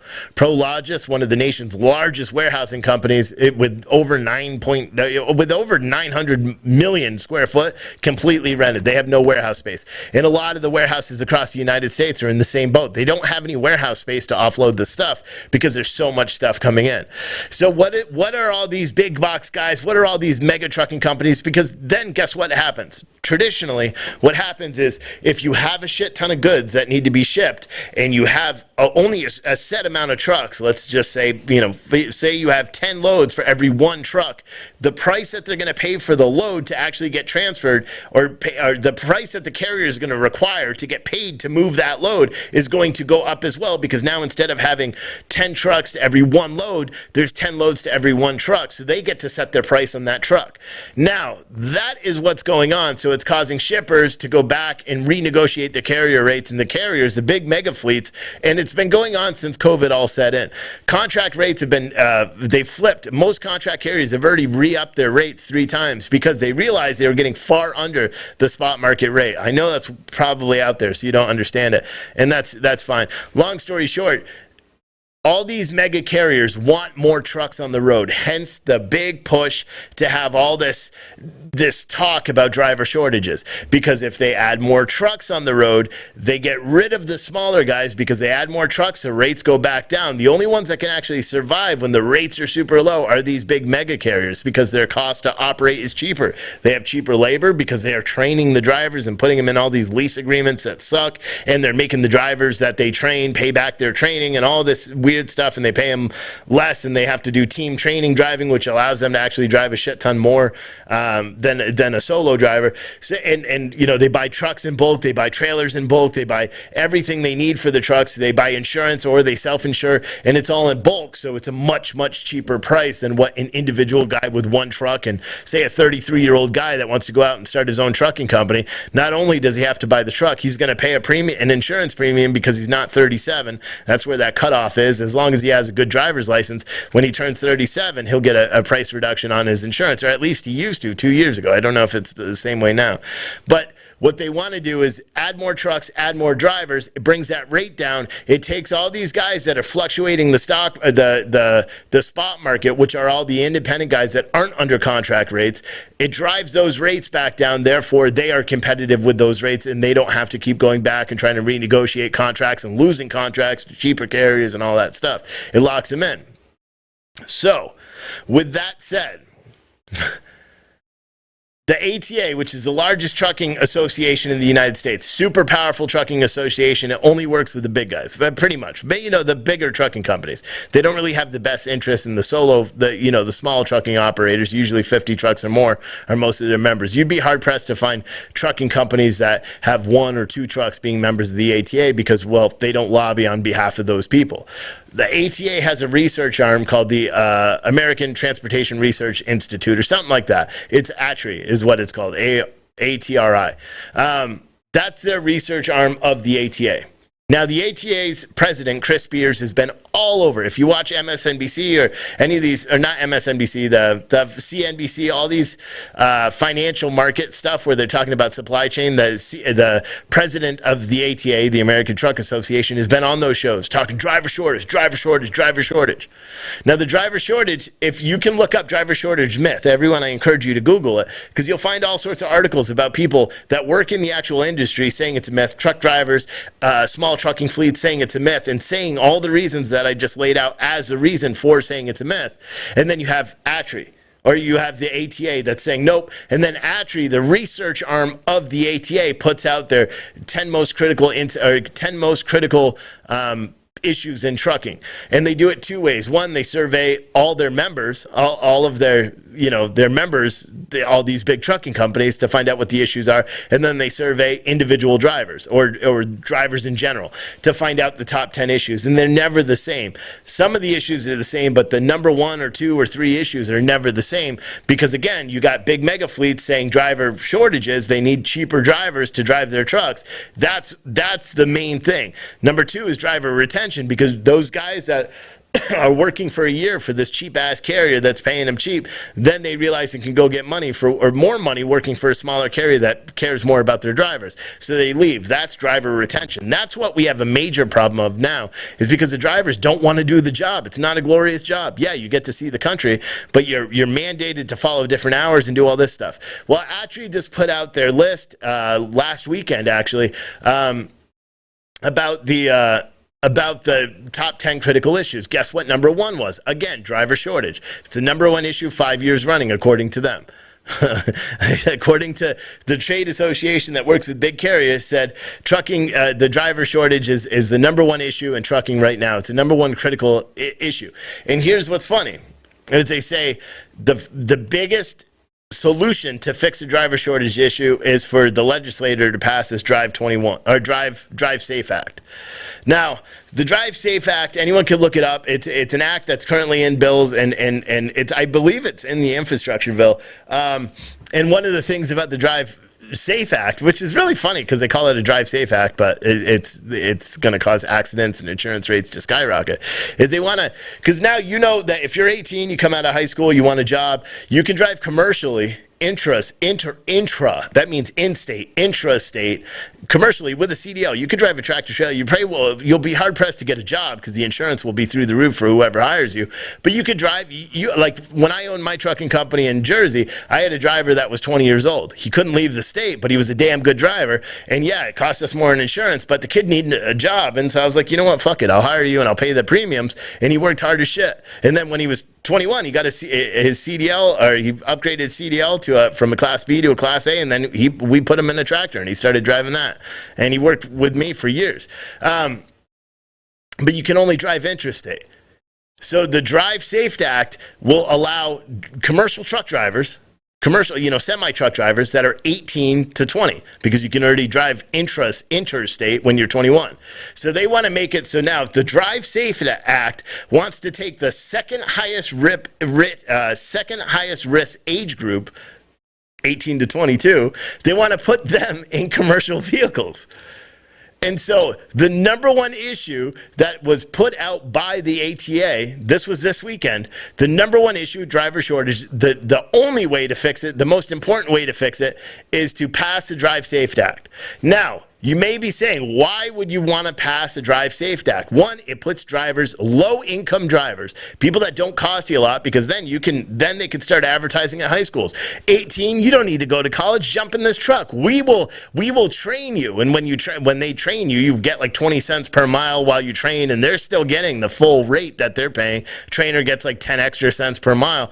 And oftentimes, like, there's been lawsuits against trucking companies for the trainers sexually assault their females that are learning to drive truck. It's crazy. But long story short, this is all a gimmick. And what I have to look at more is there was another bill that was posted out a couple of years ago, and it had an Ohio sponsor and a Pennsylvania sponsor. And it was to raise the minimum insurance rates for trucking from $1 million to $5 million. Now, what that does is it takes, let's just say average numbers. Say you pay say you own a trucking company and you're a good driver, you're 30 years old, whatever, you haven't been in accidents, you've had your CDL for 7 years. So you have a decent rate of $14,000 a year for $1 million liability, $100,000 in cargo, which is what's required to actually conduct yourself in trucking.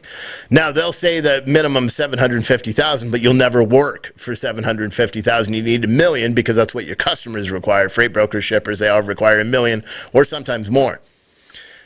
Say you pay $14,000 a year for that insurance rate. Imagine what happens. And the reason for liability insurance in the trucking industry is so if you're driving down the road and someone, stops in front of you and you hit that person and kill them, the insurance company is only liable up to $1 million.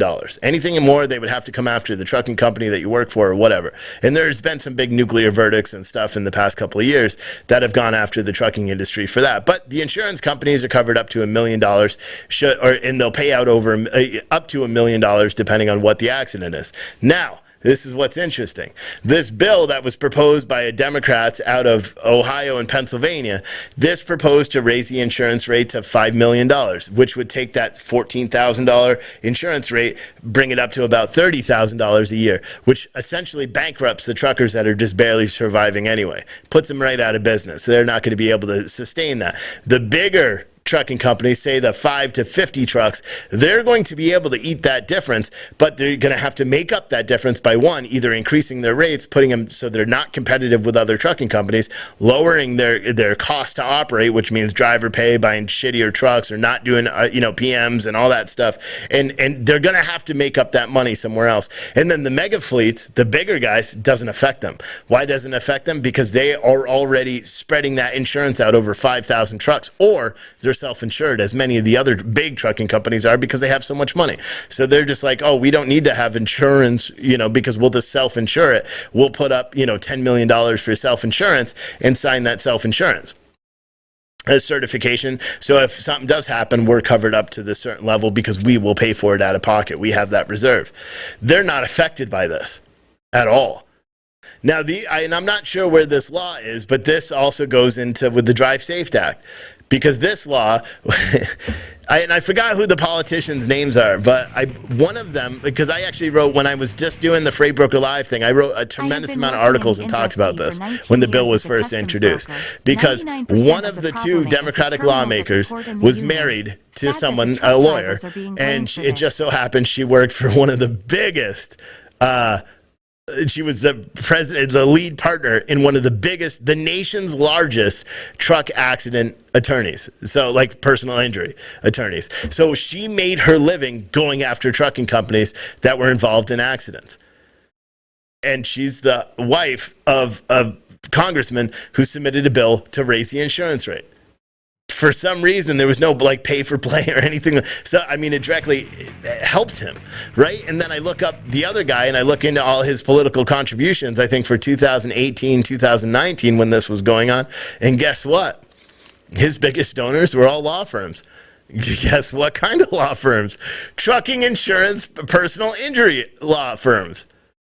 So they were trying to pass a bill which would increase the amount of money that people could sue these truck insurance companies for. Namely, the people that they were either married to or the people that donated to them. for their campaigns, contributed to their campaigns. Now, I don't know where that bill is, but there's so much shit in this infrastructure bill, so I don't know if that bill is in here. And I believe a variation of it could be raising it up to $2 million. I'm not sure if that's in the infrastructure bill, but I know they're trying to push the Drive Safe Act, and to be honest, they may be able to pass it because they're going to have enough support. Everyone's overlooking the fact that the 18 to 20 year old demographic for car accidents is fucking through the roof. So what do you think is going to happen if you start putting 18-year-old truck drivers on the road? And not to say there aren't any responsible 18-year-old truck drivers out there. There are. I used to have one that worked for me. Good guy. I already said that. But the majority of them are not.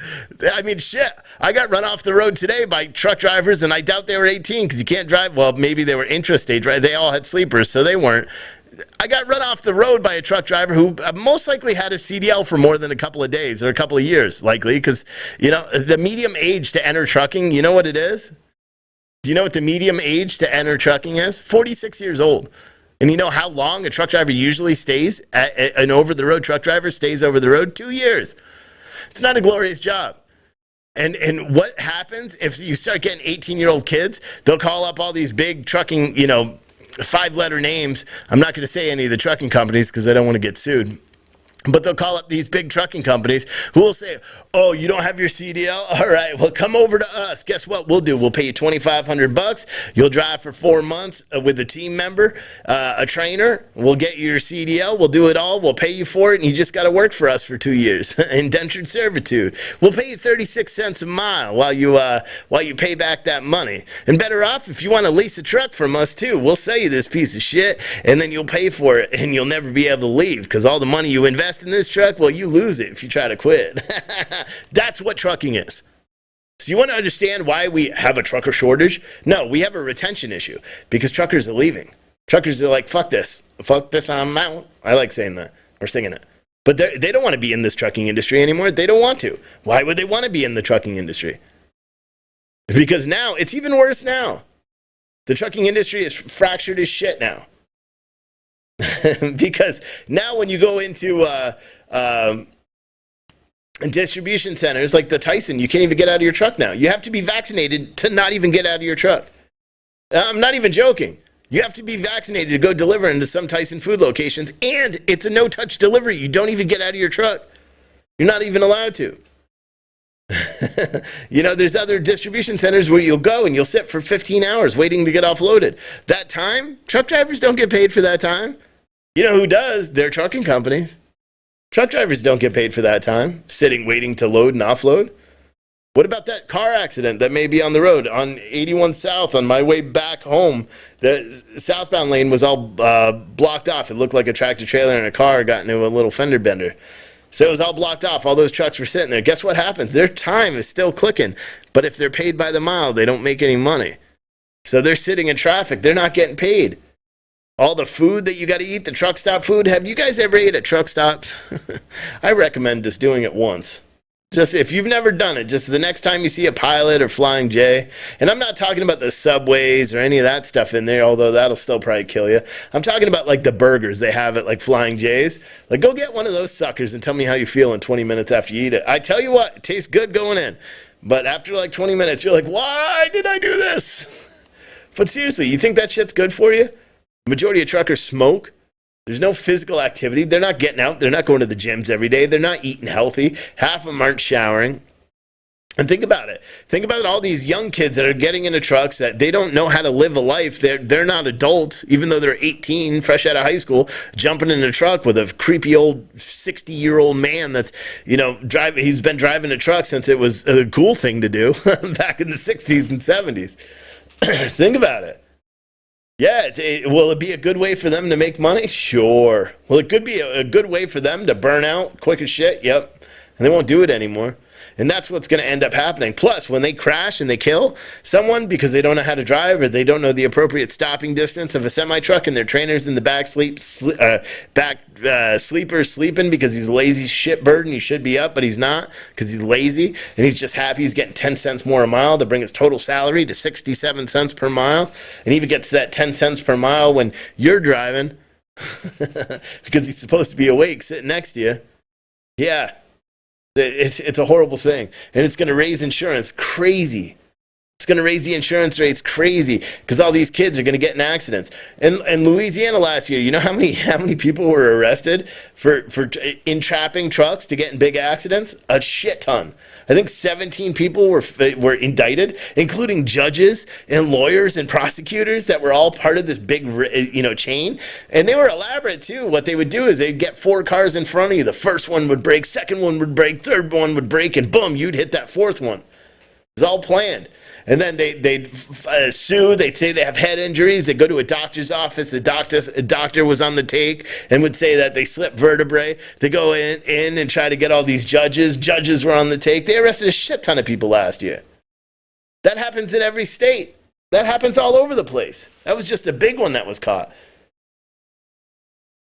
What do you think the verdict is going to be? What do you think the verdict is going to be if you have an 18-year-old that's been driving a truck for 2 months that crashes a car and kills 15 people, or crashes into a bus and kills all these kids? What do you think the verdict is going to be?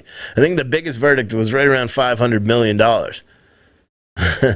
Like, nobody's thinking this through. Everybody's just like, oh, we have this supply chain issue. We got to do this. And the trucking association is like, finally. They're gonna listen, even though we know there's no truck driver shortage. We're gonna say there is, because why? More members, more dues. We're gonna make more money. That's all these guys care about, and it'll be the death of small trucking, and it will be the death of hundreds and hundreds of people. But that's I hope you. I mean, a lot of people are still, here for that, which I'm pretty surprised. So that means a lot of you guys actually care about what I'm saying, which I'm glad. I just wish Glenn Youngkin's campaign would have let me into the fucking press conference. I'm just kidding. Not really. I'm still pissed. But you know what? It lit that fire. I mean it. The whole thing today, it lit a fire. You watch. What's going to happen? I think tomorrow what I'm going to do is I'm going to put a goal on, like a goal counter thing. Because it's not even about money now. It's not even about money. Because like I said, I could go and we turn down advertisers all the time. All the time. People are like, oh, we want to advertise our business on your show. We want you to post something, or we want you to do a sponsored article. We turn them down all the time. Why? Because we don't have enough time to vet them. We don't take on any advertiser. We want to make sure the product that we are repping and the product that we are recommending is a good product, and the people behind that product will stand behind their product.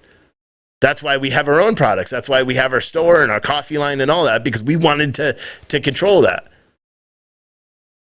But I think we're gonna put something online, because we have the Atlanta studio, we have this studio, we have our storefront here, and I think I'm gonna put a progression and dates that I want to do stuff. You know what I mean? I want to get to the point where we reach 1 million views. 2 months ago, we were at 5 million views, or 5 million page views a month. Or I'm sorry, 500,000 page views a month. Now we're sitting at about 700,000.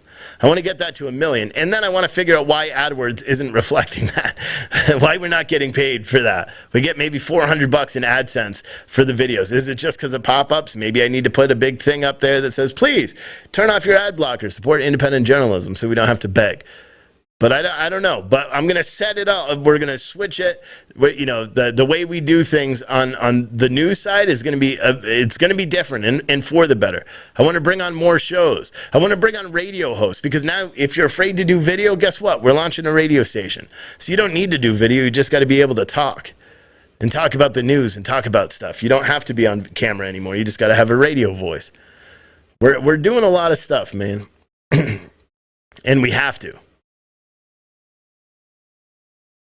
We have to, because I'm not giving up on this thing, and I want to get to the point, and I said that to Adam and my wife.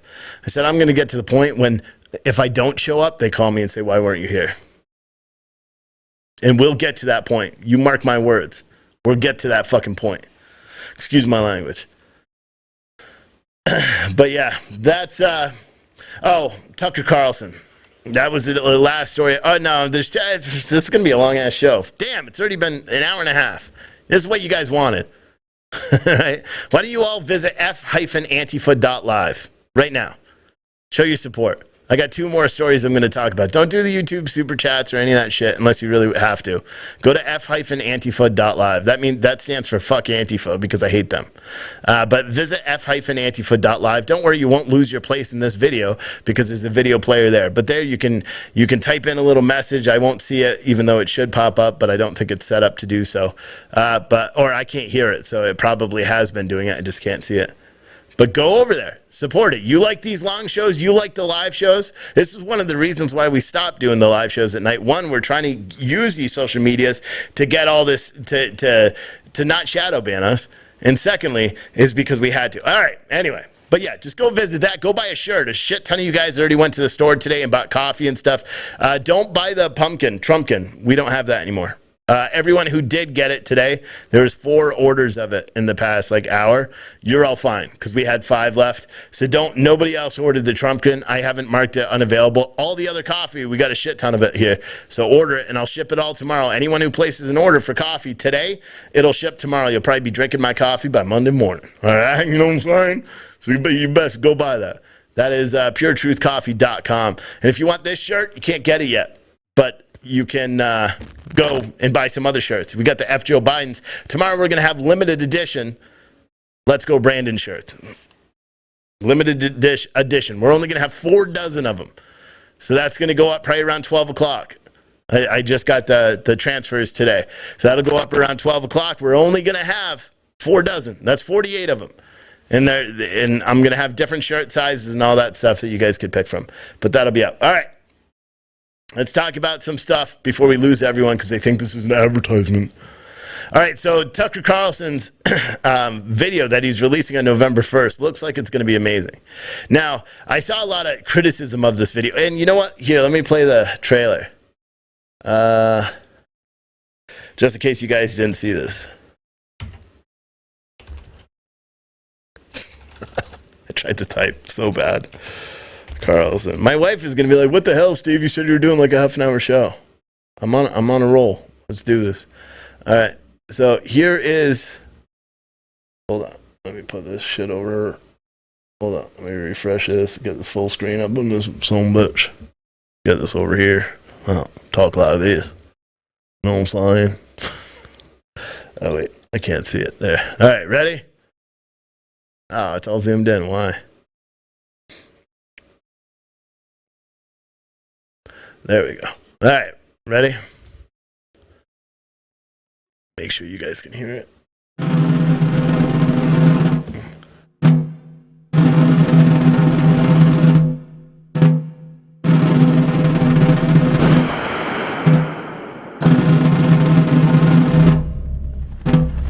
The domestic war on terror is here, is coming after half of the country. The helicopters have left Afghanistan, and now they've landed here at home. And the left is hunting the right, sticking them in Guantanamo Bay for American citizens, leaving them there to rot. We are dealing with an insurgency in the United States. Terrorism from white supremacy is the most lethal threat to homeland. I've been told that I'm a white nationalist. Me. FBI, throw your hands up. They've begun to fight a new enemy in a new war on terror. Not Al-Qaeda, white supremacists. False flags have happened in this country. One of which may have been January 6th. His truth is marching on. All right, so that's a preview. That comes out November 1st. Now, that looks pretty good. My one complaint is they have Ali Alexander in that. I don't like the guy, personally. Don't like him. And I'm not going to go into a bunch of reasons and why I don't like him. I just don't trust him. I think he disappeared too quick after January 6th. He didn't defend the rally that he set up and what it really was. He just disappeared. And I don't support all that. Because the Stop the Steal rally, where Donald Trump spoke and all the other speakers spoke, that was a good rally. We watched it live. I broadcasted that live. We saw the first punch being thrown during the riots too. We saw that. We saw who it was, and guess what? It wasn't a patriot. But that's neither here nor there. Okay, but I think it's going to be interesting because they're probably, Fox News and Tucker Carlson has a lot more money and a lot more resources than we do, than most independent journalists, than Revolver and all that stuff. Revolver Revolver has done a huge amount of work on Ray Epps and some of the other characters that were involved in January 6th, and it's interesting to see. But I'm very curious to see. I will be honest, when I watched this last night, when I was laying in bed, I saw Ali Alexander in it, shut the thing right off. Didn't even watch the whole preview because I'm like, okay, well, there's no credibility now. You got a guy like that on there. And that's just my personal belief. I personally believe that Ali Alexander is one of these secret witnesses that are for the January 6th committee. That's my belief. I think I said it the other day, or I wouldn't say who it is, but I think it is him. Because just his background, there's just too many things that just I find wrong. Yeah, he went into hiding and all that stuff after. Yeah, we all know that it's scary, but I'm still gonna watch it. I'm still gonna try to see it. And I really, because during the day I watch a lot of left-leaning shows. I watch CNN, or I watch the Young Turks now, because one day someone's like, oh, you won't debate the Young Turks, and I'm like, who the fuck are the Young Turks? So I started watching them. They're radical lefty scumbags that don't know what the hell they're talking about most of the time, but I actually find it rather entertaining to listen to some of the stuff. Just the hatred for people is amazing, and yet they're exhibiting such hatred while condemning racism and condemning hatred from the right by being full of hate and race, racism and all that stuff. It's just funny. It's such a contradiction. Shout out to the so that's why I kind of like watching them. I leave it on in the background every now and then. I'll look and I'll be like, it makes me feel good real quick about the seriously, if you watch it with that mindset, you're going to be like, oh shit, I see what Steve's saying. If you watch it and know that it's not news, and it's kind of like reading the Babylon Bee, where it's kind of funny, but it could be true, but it's not, that's what, the Young Turks is, to me, is just entertaining bullshit. They have no idea what they're talking about. And I didn't even know really who they were until a couple of weeks ago, when some idiot got on here thinking I was Steven Crowder and said, you won't even debate the Young Turks. And I'm like, dude, I don't even know who they are, nor am I Steven Crowder. If I was Steven Crowder, I wouldn't have had what happened today. Can you imagine if Steven Crowder goes to a Glenn Youngkin convention, they're like, you can't get in. He'd be like, oh, really? Let's see what 500,000 people think about that. Yeah, it's just funny. But then, what else? So I tweeted something else. If you don't follow me on Twitter, you should, okay? I've got 11,400 followers on Twitter, and I no matter how many people friend me, that number doesn't go up. It's kind of like the YouTube numbers. I've been at 66,500 now for, I don't know, 5 years. Not really. For about a year. It's not going up, no matter how many people subscribe, because you have to subscribe to be a member, and we are to chat. And I know I could check the analytics. We have so many first-time chatters and all that stuff, first-time viewers. So I know that people are subscribing, yet my numbers don't go up. That's part of the shadow ban thing. So what can you do? But if you don't follow me on Twitter, you should, because I put a lot of content there that I don't put anywhere else, because, well, it's easier and I like it. This morning I posted about this radical, she's apparently an NYU or Rutgers. She's a Rutgers professor. Oh my gosh. And my caption on her video is just watch it and replace every time she says white people with black people, and then tell me it's not racist. For some reason, black people feel, or at least this lady, an educated, Rutgers professor, believes that it's perfectly acceptable to be a racist asshole, and nobody holds them to account. She literally threatened to kill people, like in the video. I would really just like to kill them all, but I can't do that. So, like, she says that in the video. You can find that on my Twitter page, PT News Network. Okay, on Twitter. That's one of the stories. And what was the other one I was going to talk about? Oh, this high school shit. We wrote an article yesterday. We were one of the first ones to write about it. And I made a rant video about it because I was so pissed off and disgusted by it, about this homecoming thing that they do in Kentucky at some high school, where the principal is also the mayor of this small town. And I don't even know if it's a small town. Hickory, I think. Hickory school district, maybe, I don't know. But it's a small town. You can find the article we wrote on citizenstringer.com, or the video that's on YouTube. One of the crazy thing about this is, during this homecoming thing, Apparently, it's custom for the past 2 years at least, because I guess they did it in 2022. That's the news out of today, is that they did the same cross-dressing sick shit last year in 2020, which is weird. And when I say sick shit, I don't mean the cross-dressing is sick. It's just weird. The sick shit is kids giving adult males lap dances. Yeah, that's fucking weird. And I don't care who you are or whether you disagree with that or not. If you disagree with that, get the fuck off my page, you scumbag. That's all I have to say about that. But yeah, apparently on Tuesday, and the school didn't find anything wrong with it. That's an amazing part. On Tuesday, they had a man pageant where teenage boys dressed in skimpy ass lingerie clothing meant for women in wigs and gave faculty and staff members lap dances in front of the entire student body. The entire student body. And there's more. The females dressed up in Hooters outfits.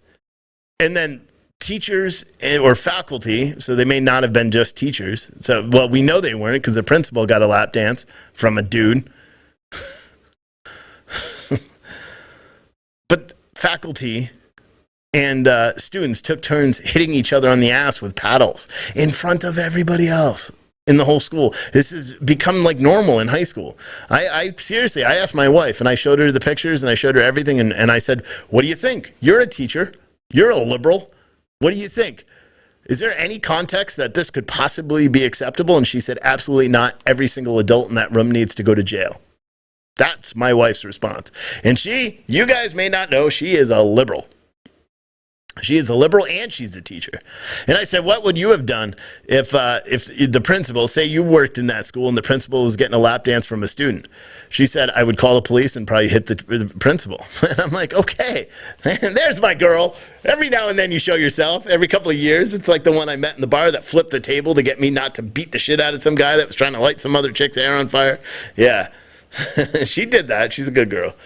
But yeah, that literally, that's what happened at a high school on Tuesday. And here's the craziest part of this whole story, okay? The craziest part of this whole story is the athletic department of the school, the faculty, okay, mind you, the athletic department is run by people who work for the school district.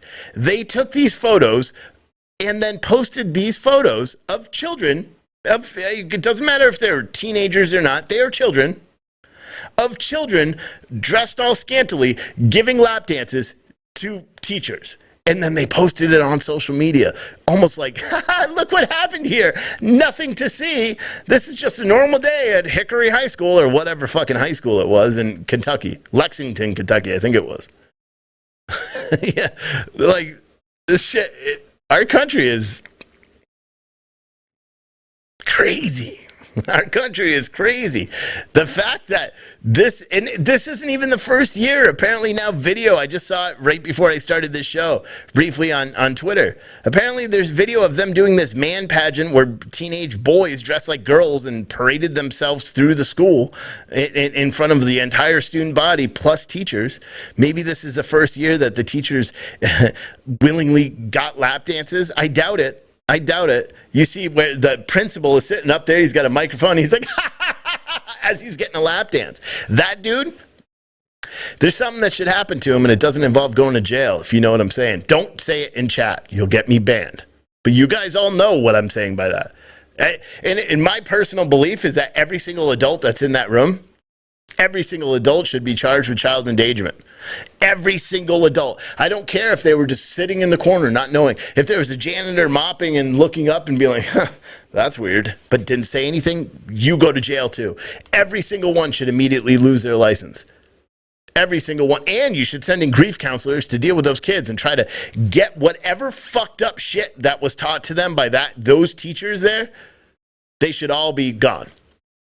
You bring in counselors to try to bring them back to becoming citizens. And you wonder why we have so many people that are coming out of college. I played the video yesterday where this one comedian guy on YouTube goes to Berkeley College in California, Berkeley University, and interviews, or he goes around and he pretends like he's trying to raise money for the Taliban, and people donated money to him. And his speech was, yeah, we want to attack America. You want to donate? And people are like, yeah, I completely understand. Yeah, here's $50. Go attack America. It happened. Watch the video. I should have linked the entire video, but I didn't. But I think I say his name and all that stuff so you can find it. But it's crazy.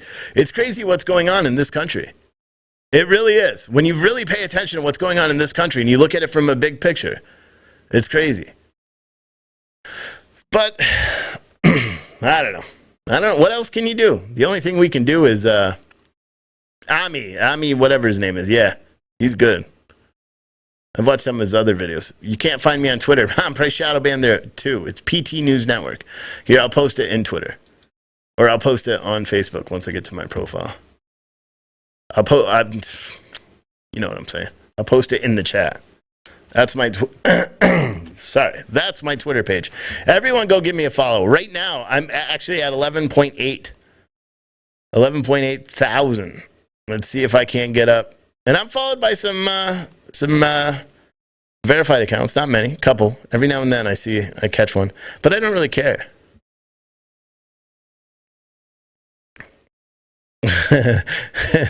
The black conservative preacher tweeted out a few minutes ago, I apologize on behalf of her, meaning that professor that I talked about before from Rutgers, yet they claim black people can't be racist. Because everybody that listens to that video, which you'll find there, you know that woman is a racist. And she's teaching. So think about it. Here's the progression of, if you want to know why our country got to the place we are now, okay? Yeah, forget about CRT and all that crazy shit that is happening that they say isn't. Let's just pretend that that's not happening. Look at the high school in Kentucky where male teenage students are dressing in drag and female lingerie and giving lap dances to faculty in front of other students. Look at the students in Berkeley College who are donating money to a fake campaign to kill Americans. And then look at Berkeley College where you have a professor that is literally a racist, blatant racist. Can you imagine if a white professor said, changed her words to black? Instead of saying white people, said black people, everyone. That teacher would be getting death threats. But it's acceptable for some reason for a black teacher to be racist and threaten to kill white people. It's acceptable for some reason. There's going to be, and every now and then we hear it, and every now and then on social media it goes viral, and everyone feigns outrage, and everyone's pissed about it for a couple of days, and they're really mad, and then everybody forgets about it. Nobody talks about it anymore, and that person is left there doing the same job that we don't want them to have, indoctrinating our children. And that happens all the time. This story in Hickory, yeah, they may fire a person and go, but unless they fire every single teacher that's in that room and provide grief counseling and special counseling to every single student that's in that room at that high school in Kentucky that I was talking about, it's never going to be fixed.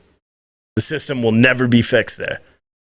And my wife agrees. Again, my wife, liberal, a teacher. She 100% agrees that any adult that was in that room, doesn't matter. She went further. She was the one that was saying janitors or teaching assistants or, special educators or the aides to the special educators. Any adult that was in that room that didn't report it immediately should be fired.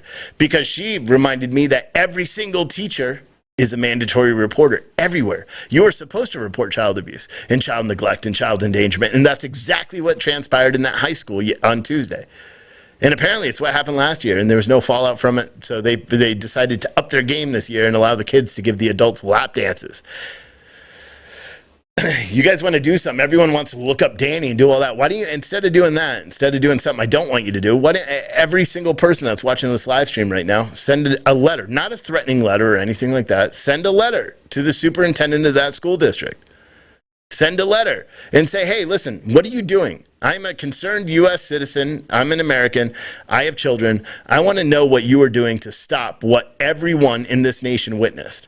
And I was listening to Fox News a lot today, hoping that I'd hear that story. Hell, I listened to Steven Crowder today because Steven Crowder tweeted it yesterday, but I guess it didn't hit his radar today, so he decided not to do it. Unless I was listening to an older episode, which I could have been because I was driving, so I wasn't paying attention.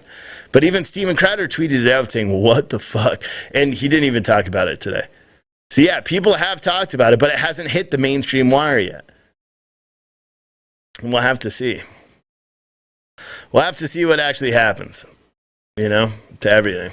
But crazy stuff, man. I've been live for a long time today, and I think I'm going to wrap it. I appreciate all you guys for being here. I appreciate everyone who ordered stuff. Let me give a shout out to Adam, Jessica, Joshua, Jeff, who else? Kimberly, Jennifer, Sarah, Pebble. You guys all ordered stuff from the store today, and I super appreciate it. That is what keeps us open. That is the best thing for you guys to do if you want to support us. That and sign up for a Citizen Stringer membership. Those two things, because we are going to start having proprietary content on Citizen Stringer. Where we'll make it available for everyone, so it'll be free. Because you can go to Citizen Stringer right now and use it for free. You don't need a membership. You just can't watch the live streams or use the chat functionality. That's only for the paying members. But you can watch this show, even though you're watching it on social media now. But you can watch, if say I was only on Citizen Stringer or Rumble, which we go 24/7 to, you could watch this live tomorrow in its entirety. You know how like Steven Crowder does like an hour on social media and then an hour exclusively for Mug Club? No, our entirety of the show will always be available for you guys to watch. You just may have to watch it not live. And we are going to start breaking up our shows and doing an hour on social media, an hour just on there, eventually when we have more time. Because I want to, and I want to say thank you to all the people that do sign up. Because again, that is the best way to sign up. We have 900 people right now watching on social media. Sign up for Citizen Stringer. It's $12.99 a month, and if you use code YouTube, you get like 6 months, 50% off. Super discount for you right now. Go sign up. That's the best way to support us. If you like this show and you like what we're trying to do here, please do that. And then go buy some coffee or something from the store as well. FU Joe Biden t-shirts are going to be out. Or I still have them available for sale where it says hashtag FJB. I'll have some Let's Go. I'll have all, I think, 6 or 7 new designs that'll be available in the store over the course of the weekend. So you're going to see a bunch of the shit disappear, and then there's going to be like shirts printed in Virginia, and then Premier shirts. There's going to be Premier shirts that are going to be way better quality than the print-on-demand shirts that we had before, but there's a week lead time. So when you place an order, it takes a week for them to print it and send it to you. But they're way different. They have our company name and the tags and just way better designs, way better clothing, much better quality of clothing, and they take a lot more time to do it. All of our stuff will be printed here, and it's the same way. So, and it's good. But yeah, man, it's been a day. It's been a day.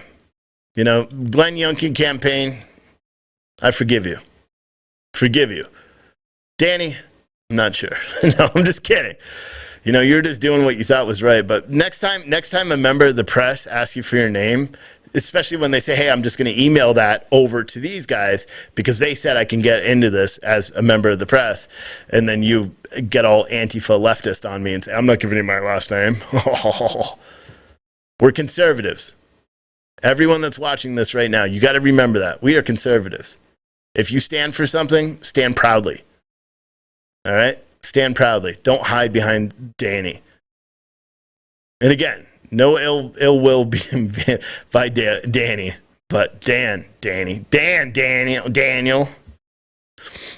Next time, just, be more professional, all right? Especially if you're running a campaign. And I have a firm belief I'm not going to be broadcasting outside of Loudoun County on Monday, on election eve, probably because of the way this video is, and they're probably not going to want me to be there. But that's cool. You still got my vote, Youngkin, and I sincerely hope that you put some good people in office that'll help you actually fix this country. That's what I sincerely hope. I appreciate all you guys for watching this. I really do. I don't do these lives this long. I haven't in a long time. It's been 2 hours. The reason why I'm doing it is because, well, I was pissed. And then we had so many people. I'm like, let's just go. But if you guys want to pay attention, all you guys that are on YouTube, you saw how many super chats came through today. This is just something I want to say to you guys, just so you know. Adam's show, I mean, we need those contributions, okay? You know, so just with Adam's show him some love. He's got freedomflashpoint.com. You can do the super chats and all that shit. Show him some love, him and Scott, because it allows us to do more shows. All right, it allows us to not have to try to get creative with everything. It allows us to do our shows. You guys that watch my show, I'm good. I'd rather you just buy shows, or shirts, get memberships, all that stuff.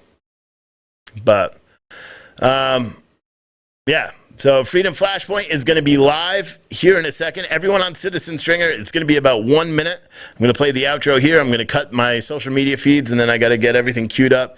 I think Adam's in the chat, actually. I don't know. You could send me a Slack message if you're still up. I don't know. But someone said, sent emails to you. I'm feeling left out. Please look for Up With Us Las Vegas. When did he send emails? All right. Adam has a switch. Let me put my outro on. Adam will let my outro run, and I'll see you guys all tomorrow. Tomorrow's going to be a recorded show during the day. It'll air simulated live at 8 o'clock tomorrow night, and then I may pop in for a live during the weekend, but I'm in the live chats when I am live, if you didn't know. So tune in tomorrow. If this is the first time you're listening, guess what? Our show's going to get better and better and better. All right? Anyway, let me try to find this outro on my damn computer. It's all minimized. I can't see shit. But yeah, we'll see you guys tomorrow. You've been listening to Wake Up America with Stephen Oatley. Unapologetically American and unapologetically honest. Join us each night at 8 p.m. for more daily headlines, politics, and social issues, covering the headlines that mainstream media ignores. We hope you've enjoyed the show. If you did, make sure to like, rate, and review the show. See more on the website at citizenstringer.com. And we'll see you tomorrow on Wake Up America.